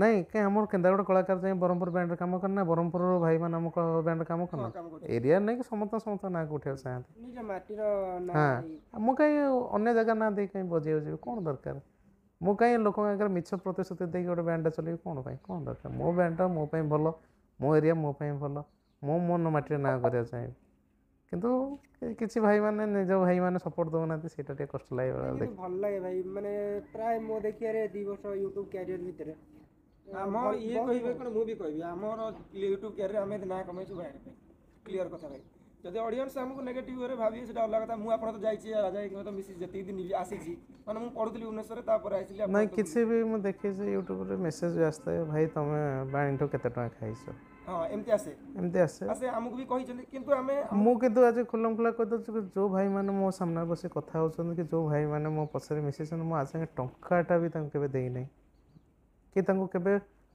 कहिने भाई मते एति फॉलो नाइ से मानो मो पय भलो पाइबा मोर तांको पते भलो पाए से मते टाणी आना बस आमे जति दिन मिसेछु मु राजा है तो पढ़ा पर जति दिन मिसेछु राजा है तो मु जति जानि छी पर्सनल भलो लागे माने गोटे दिन तो भल लागी तांकर व्यवहार माने व्यवहार कथा था तांकर माने मालिक हिसाब रे जे कोन थी मु जाननी किंतु गोटे भाई हिसाब रे तांकर व्यवहार तांकर कथा था मते बहुत भल लागे सेति भाई मु बारंबार मु जते कथा होय जते भी जाने राजा एठी पाखा पाखी अछन जीवा भाई बहुत ट्राई करे एंड मते आ गोटे कथा बहुत भल लागे कि जोटी कंपटीशन मार्केट अछि बहुत सारा कंपटीशन मार्केट अछि जोटी कि माने सब अनुष्ठान नजर थिबो कि एक्चुअली एठी कोन हबो से आंध्र प्रदेश से बरहमपुर से कटक बाजा भितर गोटाए बाजा थी माँ बाणी से दिन सेटा कन्फर्म सेटा बहुत हाईलाइट अछि कि हम छोट टू बड़ जाय पिला कहबे कंपटीशन जानि माने एटी बाणी थिबार कन्फर्म हां एटा ए जिंस देखिया से हमर भलो लागे आ से जिंस नागी त हम एते से कष्ट कर आ भाई ऑडियंस मानको भाई जो माने आपनकर प्रशंसक अछंती कि चाहउचंती नेक्स्ट सीजन ने हमर से जिंसटा बेसी प्रॉब्लम फेस कर भला हबो से पाउना से ताको ताको किछि कोन जोटा कि चाहउचनी बाणी बाजू किंतु बाजी पानी बुकिंग पे हो कि किछि पे हो देखिए ए वर्ष किछटा पुना कमेटी छडी न कमेटी के हम ट्राई करछ काई का जे तो से माने मो भलो करे चाहउची टे पार्टीटा गाव टिके भलो कलाकार रखिया चाहउची मु चाहउची मोर पुना कलाकार भाई माने बेले रखिया पई सत देखा गलो मो कतरे ह्यूज अमाउंट नहीं जे ताको मु अफोर्ड करि परछ जा सकासे मु हैरान बहुत किछ होची चाहिले भी नुआ किसी करिया चाहले करि पारोनी करे कले बजेट रो इश्यू बहुत रहउची फैमिली इश्यू भलो मंदर देखिया पड़ सब किछ देखिया पड़ चाहे कला आपण माने आसंते वर्ष बुकिंग करिवा भलो करिया एक वर्ष और भलो करिवा तापर वर्ष चेष्टा करे मो पुणा कलाकार मान को एटा पाख आनिया पई चेष्टा करिवा आपण मान चाहिलो सब किछ हे करे आपण मान हाथ मु करिवा जदी आपण मन रे आ किछ किंतु कदा भाबियन भाई केतेला आपण पाखरो पळै गेले आपण मान सोळा अछि कथा जरा राजा आज क्लियर कर देले कि नाही सेमति किछि नाही जेतु एते बड़ जगह से अछंती ताको प्रति प्रेशर रहउची से आपण कॉल उठे पाना लोक प्रोग्राम भी करूचंती लोक जदी गर्व था से तो को अनुष्ठान प्रोग्राम करि पाना तापर गोटे दीटा फोन होता भाई 50 60 सामने तो देखेले एका तो देखेले तो सामने प्रूफ देखेले आ एते फोन एटलीस्ट मु खटे के आसे सोइचे तो से समय जदि 25 टा फोन कॉल आस्ता मु कार कॉल बैक करी ठीक अछि 30 टा प्रोग्राम भीतर तो ता प्रोग्राम पई कॉल भी चलथियो 30 टा प्रोग्राम देखना गाती चलला ता भीतर तो लोक मु तो भाबुचे बते आ भीतर आलोचना भीतर फोन आसी नाही किंतु आज बते टाइम भलो अछि बते आसी नाही जाका हम आलोचना ठीक से करि परलु ନହେଲେ ତ ଏଇ ସମୟ ଭିତରେ ଲୋକ 10ଟା 25 15ଟା ଫୋନ୍ କଲେ ସେଇଟା ଲୋକଙ୍କୁ ଭଲ ପାଇବା ଲୋକ ଫୋନ୍ କରୁଛନ୍ତି ପଚାରୁଛନ୍ତି ଆମକୁ ବଜାଉଛନ୍ତି କଥା କି ଫୋନ୍ କଲେ କହୁଛନ୍ତି କି ବ୍ୟସ୍ତ ଅଛୁ ବିଜି ଅଛୁ ଏଇ ଜିନିଷ କାଳେ ଫେସ୍ ଭାଇ ଆପଣମାନଙ୍କ ପାଇଁ ଖଟୁଛୁ ଆମ ପାଇଁ ନିଜ ପାଇଁ ନୁହଁ ଭାଇ ଆପଣମାନଙ୍କ ପାଇଁ ହିଁ ଆମେ ଟାଇମ୍ ଦେବାକୁ ପଡ଼ୁଛି ଖରାପ ଭାବିବେନି କଥା ଯଦି ପ୍ରୋଗ୍ରାମ ବି ବୁକିଂ ଥିବ ସେଇ ଟାଇମରେ ଆଉ କ'ଣ ବି କରିବ। ସେଇ ତ ହଉଛି କଥା କାମ ବ୍ୟସ୍ତରେ ଫୋନ୍ ଉଠେଇବ ନାହିଁ। ଗୋଟେ ଜିନିଷ ହଉଛି କମେଣ୍ଟ ଆଗରୁ ଲାଷ୍ଟ ତ ସାରିଆ ଭିଡ଼ିଓ ଲାଷ୍ଟ ଖାଲି କହିଦିଅନ୍ତୁ ଗୋଟେ ଜିନିଷ ସୋସିଆଲ ମିଡ଼ିଆ ବହୁତ ଲୋକ ଭଲ କହୁଛନ୍ତି କିଛି ଲୋକ ଗାଳି ବି କରୁଛନ୍ତି ଆପଣ ସେ ଗାଳିଟାକୁ କୋଉ ହିସାବରେ ଆକ୍ସେପ୍ଟ କରୁଛନ୍ତି?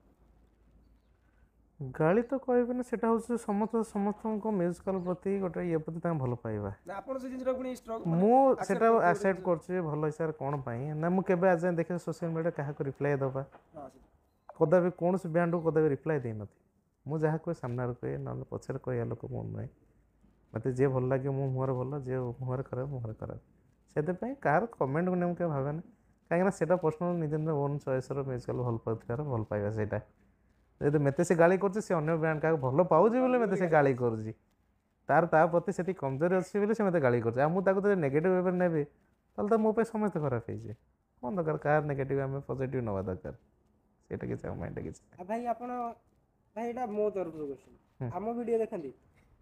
ମୁଁ ଅଲ୍ ୟୁଟ୍ୟୁବ୍ର ଭିଡ଼ିଓ ଦେଖେ ସମସ୍ତଙ୍କ ଭିଡ଼ିଓ ଦେଖେ ସମସ୍ତଙ୍କୁ ଭଲ ପାଏ କିନ୍ତୁ କିଛି ଭାଇମାନେ ସେ ମୋତେ ଭଲ ପାଉଛନ୍ତି କିଛି ଭାଇମାନେ ଏତେ ଘୃଣା କରୁଛନ୍ତି ସେଇଟା ତାଙ୍କର ଓନ୍ ନିଜ ଚଏସ୍ କିନ୍ତୁ ଏତିକି କହିଦେବେ କେଉଁ ୟୁଟ୍ୟୁବ୍ ଭାଇ ମୋ ଯାଏଁ ଟଙ୍କାଟେ ଦେଇ କେତେବେଳେ କିଣି ନାହିଁ ତାଙ୍କ ଭଲ ପାଇବା ଦେଇଛି ବୋଲି ସେ ମୋ ପାଖକୁ ଆସନ୍ତି ଏତିକି କହିବି।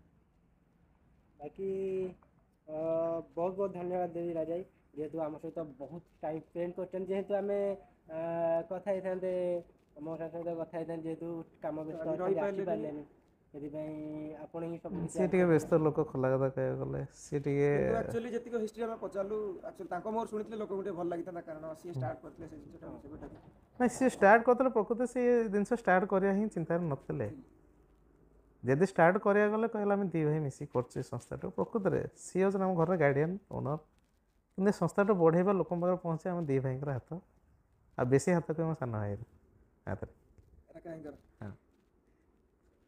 ଘରେ ଯଦି କଲେ ମୁଁ ହେଲେ ଯଦି କ'ଣ କଥା ନାହିଁ ମୋର ବୁଦ୍ଧି ହେଲେ ବଳ ହେଉଛି ଜଣେ ବଳ ହେଉଛି ସିଏ ତା ବଳରେ ମୁଁ ବଳିଆ ଆଉ ସିଏ ନାହିଁ ଯେହେତୁ ମୁଁ ଟିକେ ଦୁର୍ବଳ ହେଇଯାଉଛି ଟିକେ ମଝିରେ ମଝିରେ ଆଉ ସବୁ କଥା ପୁଣି ଦେଖିବାକୁ ପଡ଼ୁଛି ସିଏ ଯେତେବେଳେ ମୋ ପାଖେ ଠିଆ ସେତେବେଳେ ମୁଁ ବଳିଆ ଆମେ ଦେଖିବାକୁ ମିଳୁଛି ସେମିତି ବଡ଼ ବଡ଼ ପ୍ରୋଗ୍ରାମ দিয়ে ରାକା ହେଇଥିବା କଥା କନଫର୍ମ ମୋ ବଳ ସେ ନିହାତି ଆମେ ଯେବେ ଯାଇଛୁ ବ୍ଲଗିଂ ଯାଇଥିବୁ କି କ'ଣ ଯେଉଁ ଜାଗାରେ କମ୍ପିଟିସନ୍ ହେଭି କମ୍ପିଟିସନ୍ ଥିବ ମାନେ ରାକା ସେଠି କନଫର୍ମ ଥିବେ ପୁରା ଆଗରୁ ଥିବେ ଆମେ ଯାଇଥିଲେ ଏମିତି ଫକୀରଗଡ଼ା ବ୍ଲଗ ଯାଇଥିଲେ ଆମେ କଥାରେ ଅଛି ଗୋଟେ କଥା ଆଜି ସବୁ ମନେ ରଖିଥାଏ କଥାରେ ଅଛି ରାମାୟଣ ଆମକୁ ଶିକ୍ଷା ଦେଇଯାଇଛି କ'ଣ ଦେଇଛି ରାବଣ ପାଖରେ ଭାଇ ଥାଇକି ହାରିଲା କାହିଁ ଆଉ ରାମ ପାଖରେ ଲକ୍ଷ୍ମଣ ଥାଇ ଜିତିଲା କ'ଣ ପାଇଁ କ'ଣ ନା ରାବଣ ପାଖରେ ଥିବା ଭାଇ ସପୋର୍ଟ କରୁନଥିଲା ରାବଣକୁ ସେଥିପାଇଁ ସେ ସଭାରେ ହାରିଲା ଯୁଦ୍ଧରେ ହାରିଲା ସଭାରେ ହାରିଲା